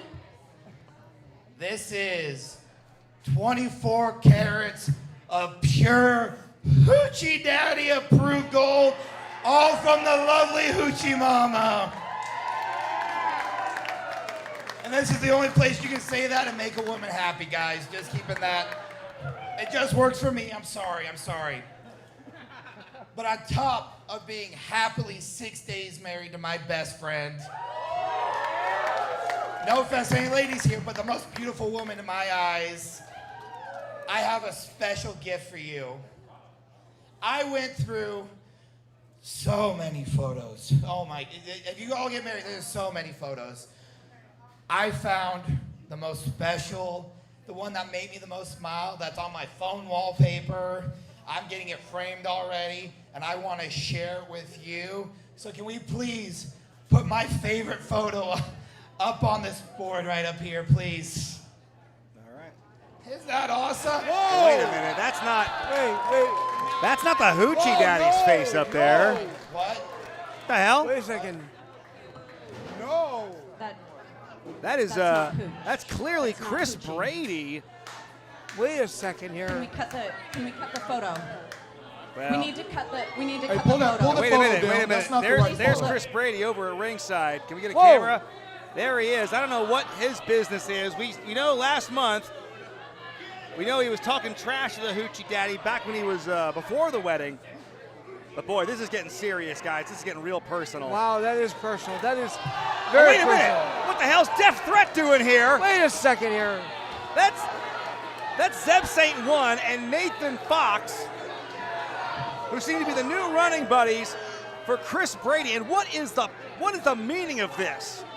What the hell are they doing? It's a 3-on-1 mugging for no reason. And right in front of the blushing bride, too. And wait a minute, Naja's trying to hold back Hoochie Daddy's wife, Reed. She wants to get involved, but God, try to keep her away. I know she wants to help out, but this is not she's not safe if she gets in there. This is completely out of hand. Wait a minute, here comes the Heartbreaker Club. Well, that's Lucy Lux and Zelda Fox. No relation to Nathan, but good Lord, that's a brawl totally breaking out in the bar area here at World Pies, and they're spilling out the door. They're heading into downtown Eugene, Bulldog. well, I'll tell you, I'm speechless right now. This is absolutely... What has happened to Reed and everything else? What has happened to this night? Hoochie Daddy's ring, his wedding ring has been stolen. Oh my God, it is.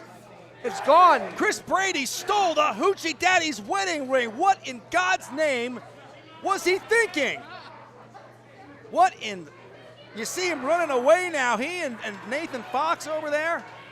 He seems real happy with himself. What are they doing? They got a man's wedding ring. What is that? Zeb saying, stop, stop, stop. Oh, wait a second here. Now there's a this brawl might be going on over. outside, too. Continuing to... Wow. We got to get something sorted here. This night has been absolutely chaotic. And now they run off. Okay, you good? This is insane. Absolutely insane. Brian, you've got Well, to you start don't an even investigation on this right away. You don't even know. This is nonsense. I had the honor to stand up there with my brother when he got married. This ain't gonna fly. This is not gonna fly. Not at all. Not at all. All right, hold tight. We got to keep the show going. We got Brannigan. We got this. We got to keep the show going. We got this cage set up. Powder Keg, our following contest is a 3-on-2 steel cage match for the POW Tag Team Championship. Scheduled for one fall. And it's sponsored by Video Game Headquarters with a 60-minute time limit. Winner of this match is ruled by escape or pin rules. All members of the team must escape the cage for the match to end or win by pinfall. All members got to get out. Not one, not two. All members. All members. Introducing first, the challengers. I'm glad we finally cleaned up the spill that the moonshine crap that was by the Hess clan earlier. Folks, Took a while. in all the chaos from what we just saw. Making their way to the ring Hang on a minute. from the local construction site at a combined weight of 1/4 ton, the blue collar brawler, the brothers of construction, Jackhammer, Sledgehammer, the Hammer Brothers. Folks, I'm still trying to collect myself over what's been happening the last half hour, not just with the Hoochie Daddy and his wedding ring being purloined by Chris Brady, but also what we saw just before intermission, in which the Hess, Ray Hess threw that moonshine right into the face of Matt Brannigan. I mean, he bathed him in it, and it went right into his eyes, and you saw he was flailing around. We took him to the back, we dumped water into his eyes during intermission. He's been taken to a local medical facility.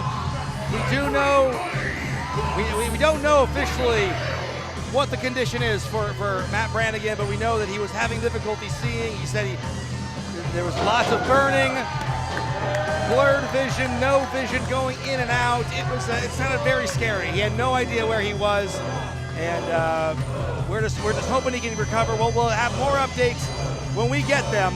I'll say for this, when they changed the towel out there on Brannigan, I've never seen a skin so white in my life.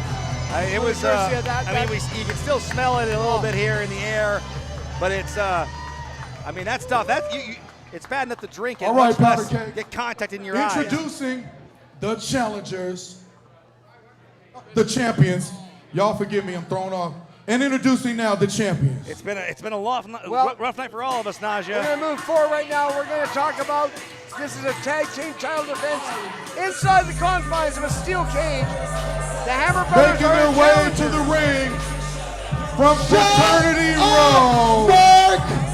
Introducing first, Marco Antonio, the Apparat, Caleb Kennedy, Seaman, Brendan Royce, the Tripod.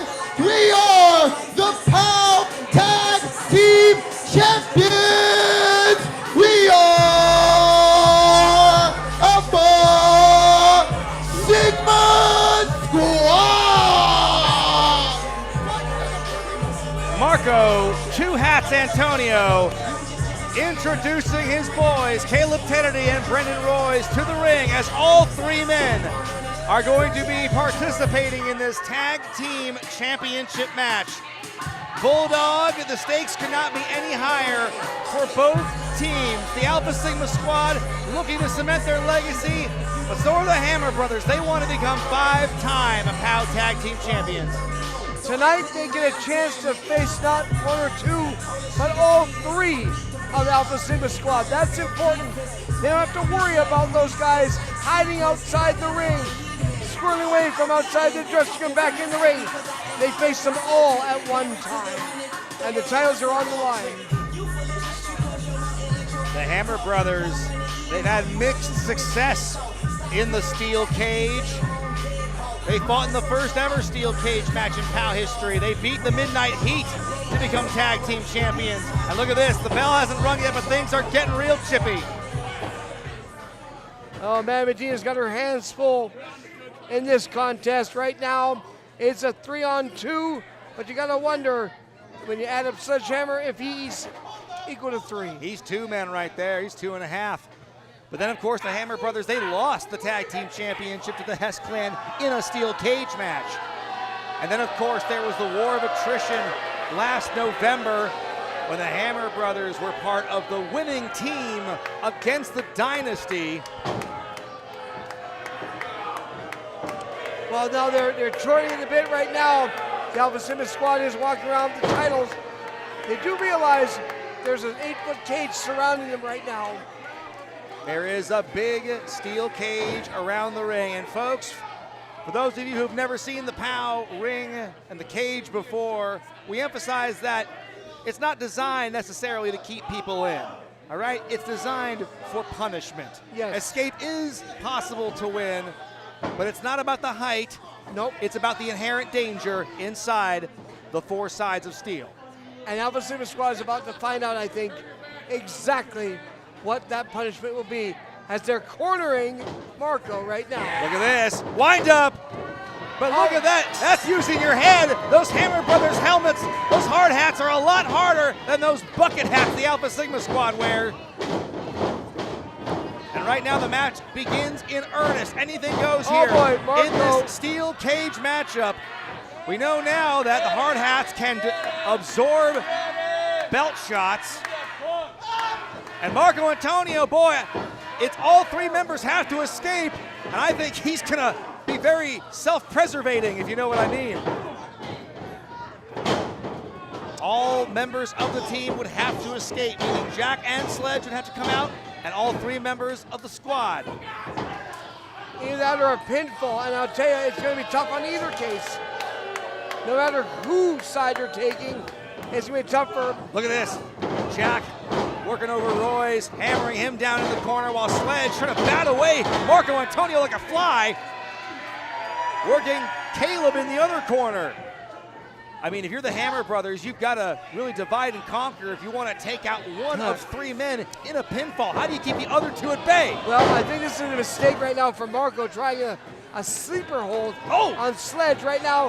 Especially with a Guzzo right now, and Caleb. Look at this. Up and down goes. Marco Antonio is but a mild nuisance to Sledgehammer. Oh, and I think he's going to pay for it now. And he's got nowhere to go right now. You know, Marco's got the luchador mask. Maybe we'll see if he can fly tonight. Oh, he's going to fly. Oh, boy. I don't think he'll fly willingly. No, I'm not saying he's willingly, but he's going to fly. Now, wait. Come on, Marco. Come on. Now, look at this. Roy's Intensity taking advantage of the situation. And now Jack Hammer has been flung into the side of the cage. And now the same fate may befall Sledge. Oh my God, ramming him head first. Wow. And you saw the cage wall buckle under that pressure. And it's taking all right now. We've got our security staff making sure that there's ample pressure on that cage coming back, because that's like a quarter ton and then some of Sledgehammer that just hit that. 2 right now attacking Sledgehammer. Oh my goodness. Now make it 3. This is a match several months in the making. Of course, it was back in April. Back in April when the Alpha Sigma squad beat the Hammer Brothers to become the tag team champions. And they held back, and then once again at Base Brawl 5. This is the first chance Jack and Sledge have had a shot at the tag belts. 1 team to 1 team. And you gotta believe they're gonna take advantage of it. Wipes out all 3. Now the question is, I mean, I can't see, can Sledgehammer climb over the top of the cage? Well, I don't think. We got to figure out where the cage door, of course, is locked. So, yeah, Sledge would have to go over the top. And, well, I'm not saying that it couldn't hold him, but it'd be fun to watch. And Jack Hammer right now, oh boy, Marco's got nowhere to go. Well, Sledge has just taken himself out of the picture, running himself into the cage wall. And Marco is just trying to flee for his life here. I mean, I don't even know if he is officially a wrestler in the correct terminology of things. He's just their announcer, I think. Oh! Double shoulder check by Jack, the blue collar brawler, the blue collar worker. These guys have been, you know, they've been itching and scratching and clawing at the chance to regain the tag titles that they have made famous here at POW. And as Sledge may be out of the picture right now, Jack's picking up the slack right now. Marco Antonio is really having a problem right now as he's facing off against Jack Hammer. And oh man! He's got a bunch of problems. Oh, trips him up. Oh boy. It may be time to fire up the steamroller, Bulldog. I think Marco's out. Oh no. This is Sledge's opportunity. Oh dear. Marco's facing the steamroller. Oh my gosh. Maybe he could fit under the cage wall now. I was going to say he might even be able to fit through some of the tines here of the cage itself. And folks, oh boy, could be at time for the Diesel Hammer. Oh boy. If Jack can get off the top rope in time. Look at this. Oh, low blow by Antonio. Oh, that's going to put him out. And I don't care what size you are, getting hit down there, it's definitely going to hurt you. Oh, no! Oh! And a senton on his own partner. The champs using Jack as a weapon against his own brother, Sledge. And you better believe that was not in the Hammer Brothers game plan. And you know what? I don't care how many crunches you do, nothing can withstand a low blow. Well, right there, almost like a version of Alien as Jack Hammer's face was pushed against that mesh and almost coming through the mesh itself. I mean, it was, things are getting grisly real quick here at World Pies as these fans are watching on as the Hammers are getting dissected now by the tag team champions, the Alpha Sigma squad. Well, take a look at Brendan Royce and Kim Tan, who just nonchalantly stomps all over Jack Hammer, and it's a 2-on-1 right now. Look at that. Little bucking bronze go there by Brendan Royce. The question is right now, the Hammers have got to get back on track if they're going to have a chance to win the tag team titles, because right now, Alpha Sigma Squad, they're looking phenomenal. Well, the squad may have the numbers game, but they cannot let up because the Hammers have come back from odds just as scary, if not more so than this. Well, meanwhile, you got Marco who's trying to work over Sledgehammer by himself. Brendan Royce, I think, is looking at putting on the bucket hat. Well, of course, they got to get the bucket hats over. Big shot there. Oh! By Kennedy on Jack Hammer. Now it looks like a double team effort. At this point, it seems almost academic, and they can keep applying pressure to the Hammer brothers at this rate. It may be all over. Talk about the pressure right there. That was a major pressure in those ribs, courtesy of Caleb Kennedy. And now the pounding on Sledgehammer. They're just dissecting him too. As Caleb Kennedy is on top of the cage right now. Folks, don't go anywhere because coming up next after this matchup, we've got our second steel cage match as Charly Avell defends the POW championship against Randy Myers. And oh boy, we could have had a real scary situation off the top of that cage. Oh, down goes Royce, and down goes Kennedy. Well, the Alpha Sigma squad trying to escape. I think they would have left. Brendan, yeah, they would have left Marco hanging. Yeah. That would not have been a good day. Not at all. And Jack leaves the cage again.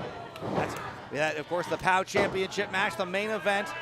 Charly Avell putting that POW title on the line. He has held for nearly 500 days. It could all come crashing down here in the cage tonight. Brendan Royce gets a hold of Jack Hammer, picks him up. Another big slam. I don't think you can do that to Sledgehammer somehow.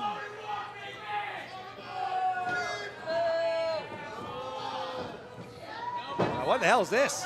Oh, now that's creative. I don't think Antonio's that flexible. Well, look at this. The wheelbarrow. The wheelbarrow with theatrics. That's the Hammer Brothers shtick. They seem to be having a whole lot of fun right now. Oh! Well, that landing was anything but fun. A little too late right there as Marco Antonio eats the canvas, and meanwhile the other team, Caleb and Brendan Royce, eat the elbows. Somehow Jack has been able to fight back here. One-man construction crew, but he was just leveled with that shot to the gut by the tag team champs. We all thought that the Hammers were going to make a comeback there, but oh no. Oh no. The Dove Bomb, that's the move. No. They went ahead and stole that from Dove and Dangerous, the team that they split up last month. They're becoming team killers right now, is what they are. Imagine the feather in the cap, or I guess the bucket hat of the Alpha Sigma squad if they were to take out the Hammer Brothers, these certifiable tag team legends in POW. And now it's time for the Alpha Tower, but look out! Oh! Malfunction at the junction for the squad. This could be Jack Hammer's chance. Look out, Nelly, here we go. Reverse there, Jack Hammer up. Wait a minute. Spins around, DDT. Regaining his momentum with the Tornado DDT. And now, Sledgehammer is finally upright.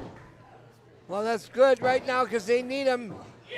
Oh, big shot there by Brendan Royce. I mean, Jack needs him more now than ever. And here we go now, Sledge. Uses a sledge. Using a sledge, that's right, Bulldog. And now, the advantage could be Hammer time. He ate the cage, but he also buckled under there too, in between the ropes and the cage. Goodness gracious. I mean, we've seen a lot of stuff tonight, folks.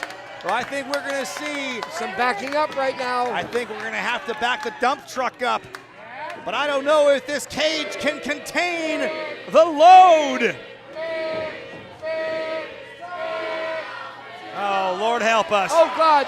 No, and no. against the steel cage. Oh, no. Nowhere for him to go. I'd call it between a rock and a hard place, but well. Oh, no. And for Marco.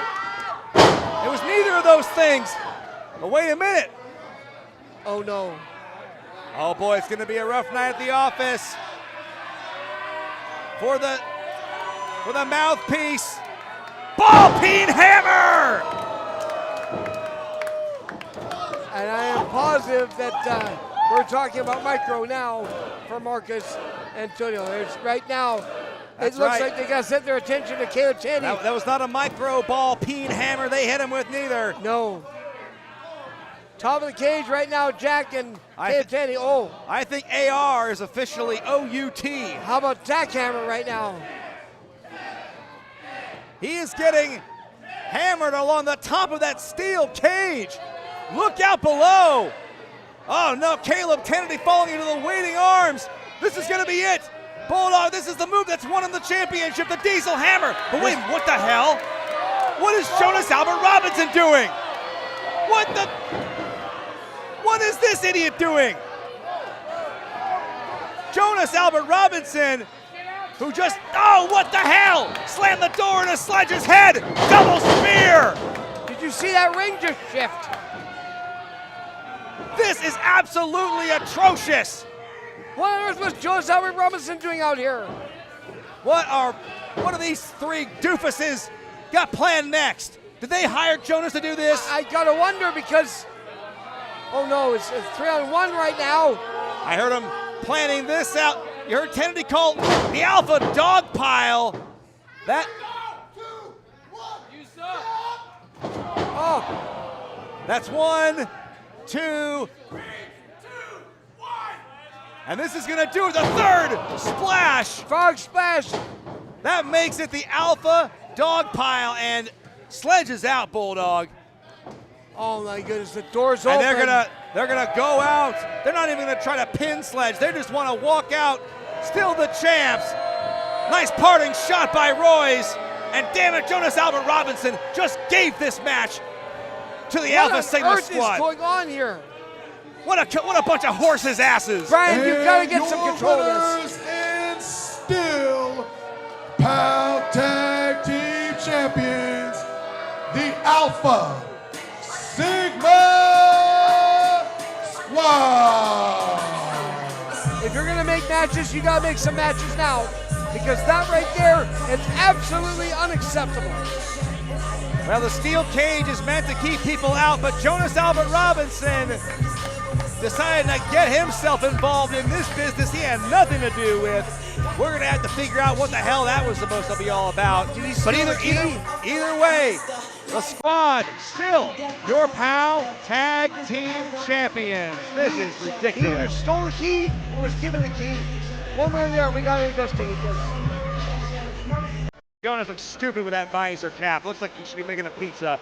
Well, ladies and gentlemen, we still have one more match to go. And for goodness sake, with everything that's going on tonight and the absolute bedlam that has gone on here at World Pies, how in the hell are things going to be contained in tonight's main event for the POW Championship? I don't know, but we again thank you so much for being part of our broadcast here tonight. Hashtag POW NEWO. We thank you so much for being part of our broadcast tonight and look forward to seeing you in the future. But yes, indeed, one more match. Will this finally get some retribution here? August 22nd here in Eugene. Heat of the Moment's our next live streaming event here at World Pies. And then August 30th, we make our debut in Lafayette, Are you guys Oregon. ready for your main events? Live but not on television. So make sure if you want to get there, tickets will go on sale this coming Monday. Make sure you're there. Oh, this isn't on television either, again, Bulldog. I'm trying to get an answer on Matt Brannigan. Nobody's telling me anything. You guys, please forgive me. It has been a very, very difficult evening so far. They're checking on Matt Brannigan in the back. We still got the 50-50 drawing. Thank you, my lovely friends, for helping me figure that out. Soldier, follow me on over here. We got a little bit of work to do. We're going to go ahead and pull this really quickly. There we go. Our winner is ticket number 2060008. 2060008. Now, as we wait for the winner If of that the is your 50-50 ticket, raffle, we got a winner. Oh, my Lord. All right, well, Oh, that's this is absolutely terrifying. You ain't kidding, Naja. We have a winner. Oh, You Lord. see what I did there, Coach? It's not even Halloween, Bulldog. No. As far as We we got know, a winner. we The still winner don't, of the pot will receive like, $45, just enough for having a hard time. 2.5 pair of Naja booty shorts to go right along with that. You got all the tickets and you got a hand to go with it. There we go. We have a winner, ladies and gentlemen. Thank you so very much, my friend. Once again, if you want to win, you got to play. And now, we are. Did I miss anything else? Y'all help me out. Did I miss anything else? Are we good? Let's keep it I going, don't know how Naj. Rebel Kell is. She probably in there with Matt Brannigan getting medical treatment. It's crazy, dude. It's crazy. Powder Keg, are you ready for your main event of the evening? Well, I can only hope that this Good, some sort of because the retribution happens following here. contest is a steel cage match and is for the POW Pro Wrestling Championship.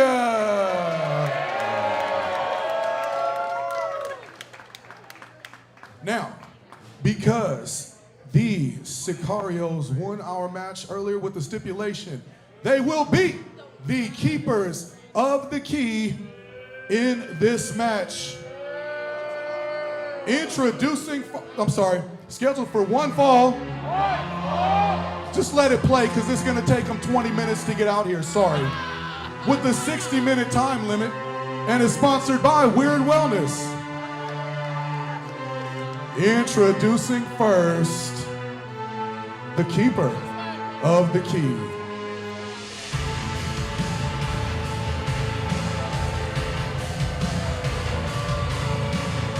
Keeper of the key And and your the champion. Reigning and defending for the last 491 days, representing the dynasty, your POW champion, Charly Avell. It was on March 15th, 2025. Accompanied by the keeper of the key, Soberaro. That's right, 25, Bulldog, when Charly Avell defeated Amira right here in this building to become the POW champion. And ever since then, he has beaten everyone who has come in his way. I'm talking about Drexel, Chris Brady, Frankie Dove, Matt Brannigan, Gunnar Thorson, Kid Bandit, the Devil Drexel, Zay Perez, and yes, even tonight's challenger in Randy Myers. But Bulldog, you know as well as I do that many of those have come at the help of Los Sicarios for the dynasty. And now in theory, Bulldog, there is nowhere for Charly Avell to go, as his 491-day reign may come to a startling end. My concern is what we call the keeper of the key, and that is Los Sicarios that are the keeper of the key, which means they control the door. That's a big thing. Charly Avell calls himself pretty, but as long and illustrious as this championship reign has been, I think it's been anything but the way that he has gone about conducting himself, winning his matches. Of course, last month he even put his hands on our friend, our guest, Ash the Vibe Raider, tried to put her in the DPT of all things. But folks, he's gonna he could very well come to collect tonight. And by that I mean, it could be time for Charly to pay up at the behest of the Weirdo Hero. I don't want to say badly, but if you've got a guy with the keeper of the key being Los Sicarios, that makes the odds that much worse for Randy Myers. Much worse. Because now, as the keeper of the key, where can Randy go? Where can he go? Introducing the challenger. But the real question is, if Randy gets on a roll, where can Charly go? Well, I agree. Weighing in at 192 from Kalamazoo, he is your weirdo hero.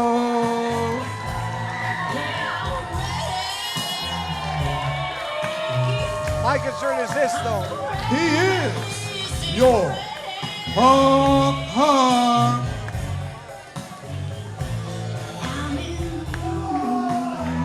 And once Sicarios holds the And key, he's your imaginary friend. Imaginary friend. And he is the #1 contender to the POW Championship. Ladies and gentlemen, Ravenous Randy Myers. Bulldog, sometimes you just gotta lay out and let King Naja do his thing. But, you know, Randy Myers, he's looking like quite a happy clown tonight. And speaking of that witch, that's just a little nutty. Well, you talk about nutty. Let's talk about how he got here, Bulldog. Randy Myers, he had an opportunity at Base Brawl 5. Los Sicarios cost him. Then it was last month, the Devil's Playground match, where Myers and the Bridge City Berserkers beat the Dynasty. In fact, it was Myers who pinned the champion in the end. And it was Myers who called his shot and said, tonight, big boy, we're gonna dance in the cage. but I don't think he envisioned that Los Sicarios would be in possession of the key. That makes it very tough for him to get out that door. It now. certainly does. I mean, the cage alone is a challenge in and of itself. Charly Avell, I don't want to take much away from him because he is a skilled and accomplished wrestler. He is a challenge in and of itself. But now by virtue of Sobovaro as the keeper of the key, I mean, the ick factor, so to speak, is just magnified for Randy Myers. You know, if I'm Randy Myers right now, I'm gonna keep my eyes out both on Charly Avell and Los Sicarios, because where there's one, there's another one. There's no easy way out. There's no shortcuts home. But giving in, it can't be wrong if it's violence. And that's where we are here, because there is no easy way out for either individual for the POW Championship.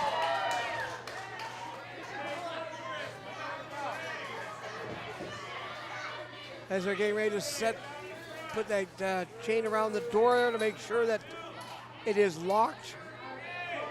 That's what it's all about, the POW Championship. And the match begins, and Charly Avell trying to make a run for it.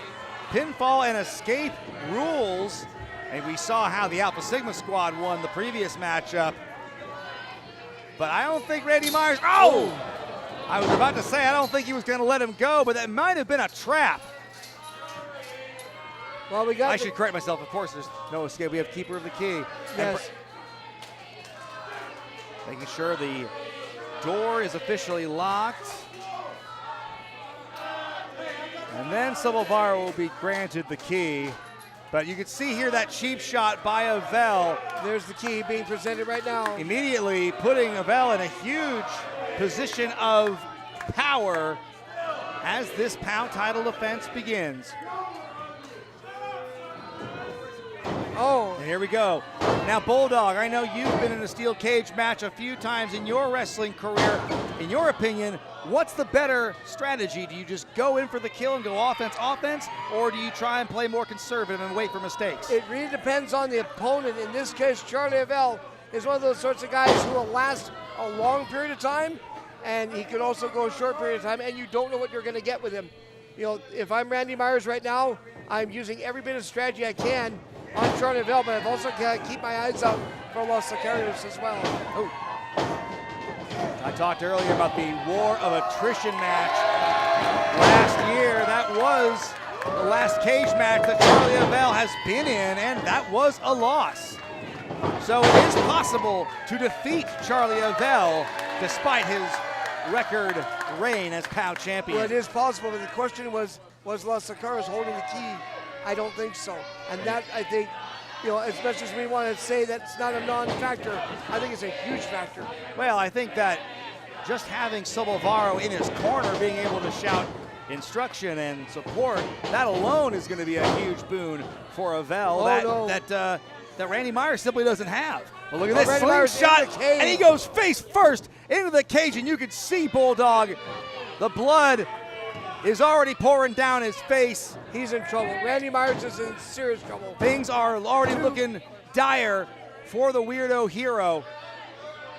But I mean, this man has been through it all. He has been through the ringer. He's been in this business for a quarter of a century.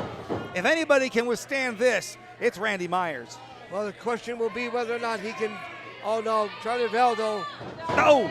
This is a man who has gone, you know, he's gone under the learning tree of Roddy Piper, a master mentalist and manipulator. Yes. A world-class scrapper. If anybody knows how to get out of a scrap, it's Randy. Well, he's going to need to use that and then some, as Randy does go behind right now. On the this. bell, off the ropes, look out, roll up.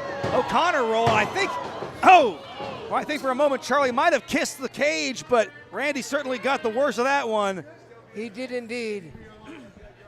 Randy's trying hard right now to get his bearings. He needs to have his bearings right now. Oh, look at that. Because they got Charly Avell. Driving the boot right in the corner of it, right into the Adam's apple, the throat of Myers. And folks, we still await some kind of update on the YouTube champion, Matt Brannigan. I'm hearing word he might have damaged cornea, but I'm not sure. I'm not a doctor. This is just what I'm hearing, second, third hand through my headsets right now.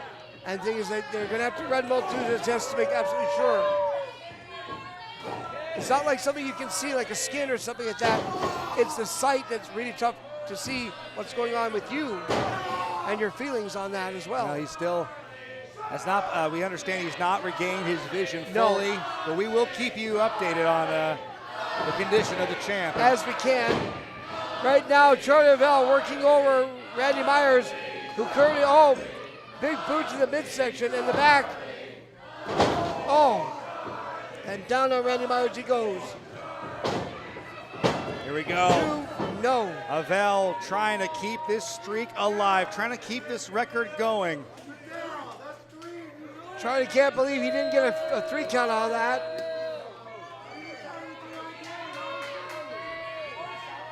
And meanwhile, right now, we got Silvaro, who's out there wandering around ringside with the key in hand.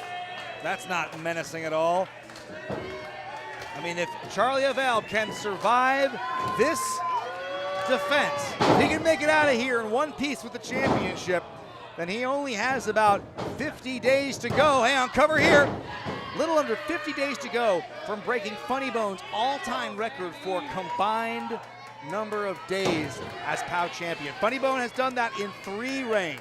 Yep. But Charly Avell, he could be on the precipice of doing it in 1, and that is very impressive. That is absolutely impressive. Right now, Avell is sizing him up, throws a boot there in the midsection of Randy Myers, winds up, right in the back of the head goes those shots. He's just picking him apart is what he's doing. This is an angle of Avell's we've not seen before, and I don't think, Stop. What is this? You need to choke me harder. Well, I mean, he's asking for it, Bulldog. What? He's pulling a Drexel right now. This is, I don't know, this is a winning strat. Look at this! Look at this! Are you kidding me? He's right with the key. He used that key and he got it right in his eye. I cannot believe the depravity of Silvaro to use that key as a weapon. The asterisks keep mounting right now for Charly Avell. I mean, he's swimming in asterisk seas. I don't even know how to say it. I don't know how to say it either, but yes, you're right. Charly Avell right now is just a despicable human being.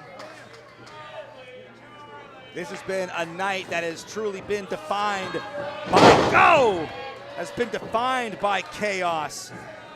Drexel got cover here. Charly Avell could have it. No. Hooks the leg, but only gets a 2 count out of it.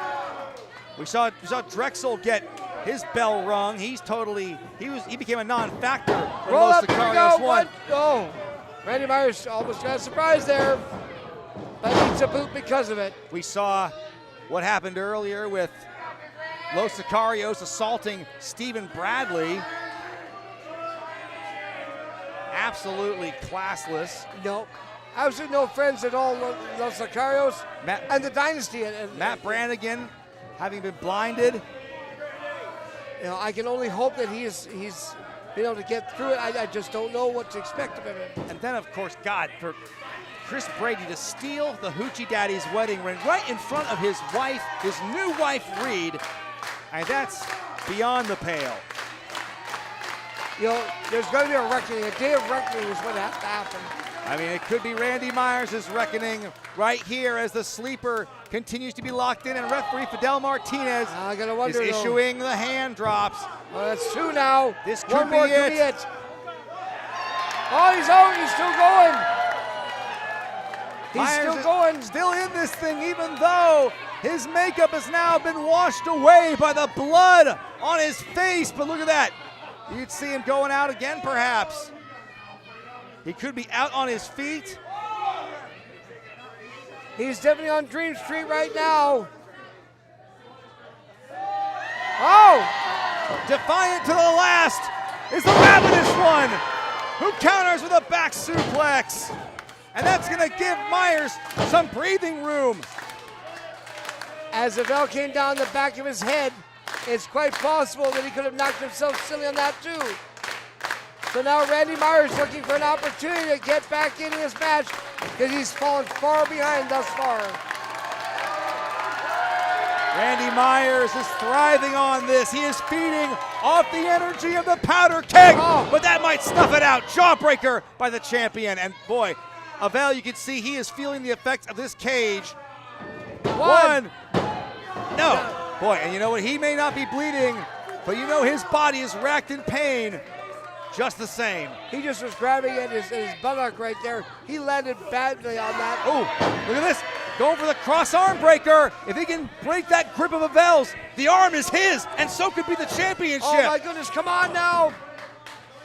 I know I'm supposed to be unbiased, but still. I mean, Charly Avell has rubbed everyone here at POW the wrong way. I don't blame you, Bulldog, for showing a little bias here. Oh, he's trying to stretch that fingers. Turning into a cover is Avell, but look at that. Fights out of it and gets the arm bar. He gets it free. The arm is in possession. And he's got Avell away from the ropes right now. My goodness, this could be it. Avell could tap out and this could be over. Wait a minute though. He's pulling him back up. That's impressive strength impressive upper body strength by Avell. Well, look at the body on him. The strength he's got definitely in the upper body. Those arms are big for a reason. That's what the bicep curls in the gym, that's what they're for. That's it. He's proving it right now. And now, Avell. Big shot there. These two gladiators. I mean, this is as literal as it gets, folks. These gladiators in the arena. They are trading blows right now. Randy, though, with several in a row. Oh.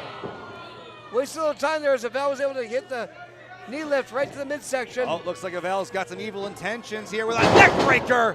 I thought at first he was going to try and run him face first into the wall again. Cover here, could have him. No. You know, Avell, though, even though he looks a little bit worse for wear right now, is definitely keeping his cool in this matchup.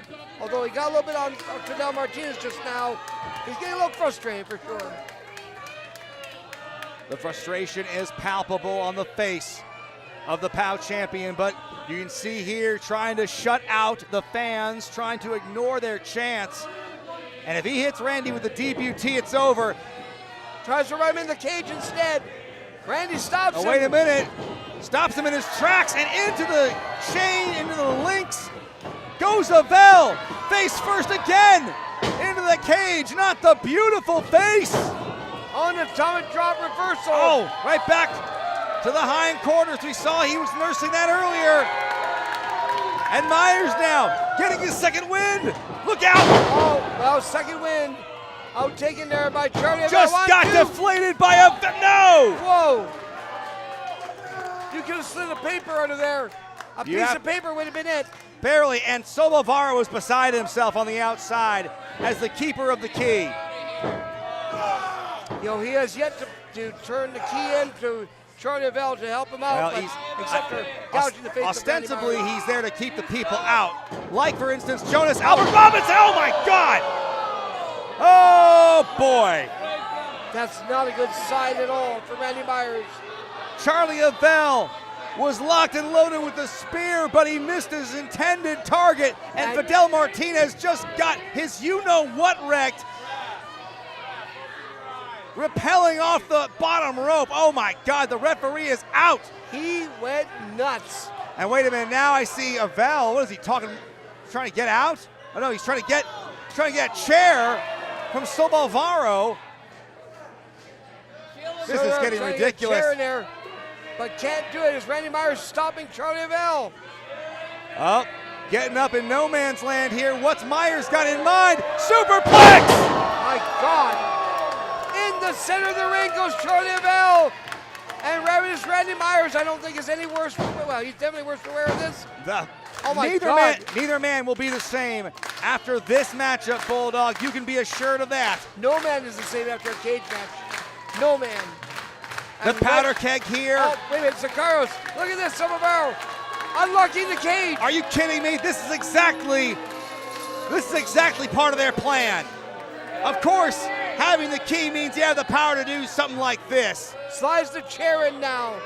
As if there hasn't been enough nonsense. Wait a minute. Stephen Bradley, who got in their way earlier.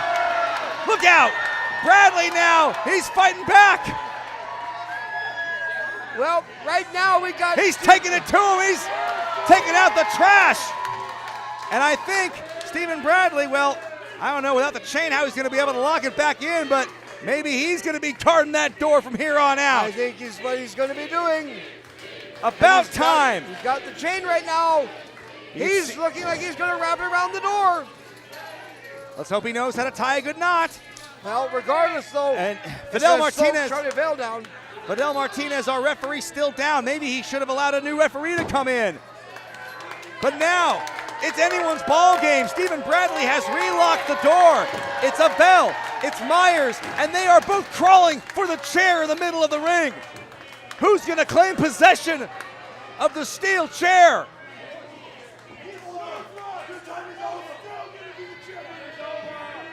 They're arguing back and forth on the position of the chair. Now we have a tug of war. Oh no! He just jammed it right into his jaw or his throat, my goodness. And Charly Avell has the chair right now. Oh, it could be lights out for the Ravenous one here. And the pretty rain is gonna continue unabated if he connects with this chair, Bulldog. Well, he's slamming up the chair right now. He's gearing it up. Oh! And Randy stops him. I think Myers, his life might have flashed before his eyes before connecting with that kick. Now's your chance, Randy. Myers has the chair. Now it's time to make Charly ugly. Oh! The chair goes down. So does Ravenous Randy Myers, courtesy of Charly Avell. Even when Randy goes low, Charly goes lower. And Charly has possession of the chair once again. Fidel Martinez still out of it, still unable to. No! Oh, God. Right across the back of Randy Myers. You can hear that all the way in Lafayette. Which will be there on August 30th. And who knows who the champion's going to be on that date. Look right now. Winds No! up again, my God. The referee is still motionless in the ring. This has been this open season for the champion. Just sunk that chair into Randy Myers. Goes Charly Avell, that's twice now. How much more can Randy Myers take? Winds up again, and a third one. I don't care how tough you are. Those chair shots will take months off your career. And in Ravenous Randy Myers, it could mean the difference of him getting the championship and not. Well, As now Charly Avell's setting up the chair in the corner. That's never a good sign for somebody who's been hit in the back several times already. If he gets pounded in that corner again on the back, well, that's it. There's nothing more. Finally, Avell rousing official Fidel Martinez awake. About time, as now this could be Avell's moment. He's lining up for the spear. Here he goes. No! No! In the corner goes Avell. Head first into his own chair. Myers hits him. He's got it. This is it. Fidel, the pretty era is officially over. No! How does he do it? How does Avell do it?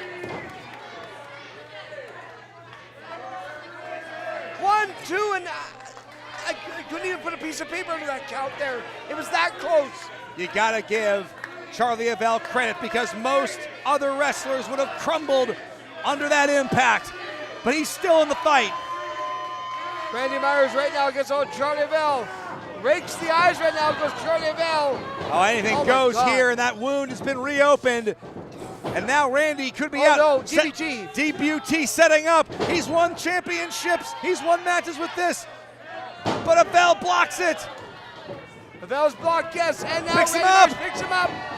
Hits him again. He's got it. 1, 2, 3. He got it. We have a new champion. And here is your winner and the new POW champion, Ravenous Randy Myers. Bulldog just like that in 3 seconds. 491 days, counting no more. Ravenous Randy Myers has done it. Randy Myers has snapped the reign of Charly Avell and is your new POW Pro Wrestling Champion. And look, the crowd is standing around. The champion being paraded around. Unbelievable. Unbelievable. Ravenous Randy Myers, your new POW Pro Wrestling Champion after nearly 500-day reign of Charly Avell. The tide has finally turned. My goodness, give it up for Ravenous Randy Myers. On a night in which so much went wrong, damn it, it feels good to see things go right. Yes. With Randy Myers now on top of the mountain. The fuse that will light the powder keg for the rest of 2026 as the new POW champion. Ladies and gentlemen, what a night it's been. It's been no easy way out for any of us here. For Dolly Durkin, for King Nasha, Powder for Bulldog keg. Bob Brown Jr. Give it up one more time for your new POW champion, Ravenous Randy Myers. What a night, folks. This is Brian Zane. For everyone here at POW, so long, everybody. We'll see you next time here, August 22nd. Heat of the moment. Somebody get a cigarette. We got a new POW champion, everybody. Good night, everybody.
Powder Keg. Give it up one more time for the champ.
Powder Keg, that's our show. Did you guys enjoy yourselves at No Easy Way Out?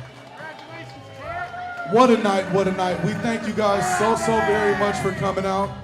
Listen, really little bit of housekeeping as the new champ is making his way around the ring. We got about 30 minutes before anybody under the age of 18 must be out of the building, so you do have time to make your way around. Meet the wrestlers. I see some of them over there backstairs. Still see Mitty, Tulips. I see Ricky Gibson. I see Amira. See Stephen Bradley over there. See the Arse Boys. See everybody. See Marcus over there. Bulldog Bob Brown has some wonderful.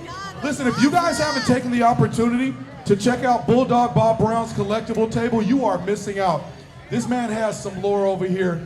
Who else do we got over there? Marcus Eric's Hoochie Daddy. The Hammer Brothers. I see Amira over there. I see Naomi King. Yeah. We love you guys. Thank you so much for coming out once again. Thank you so very much to my co-host, the beautiful.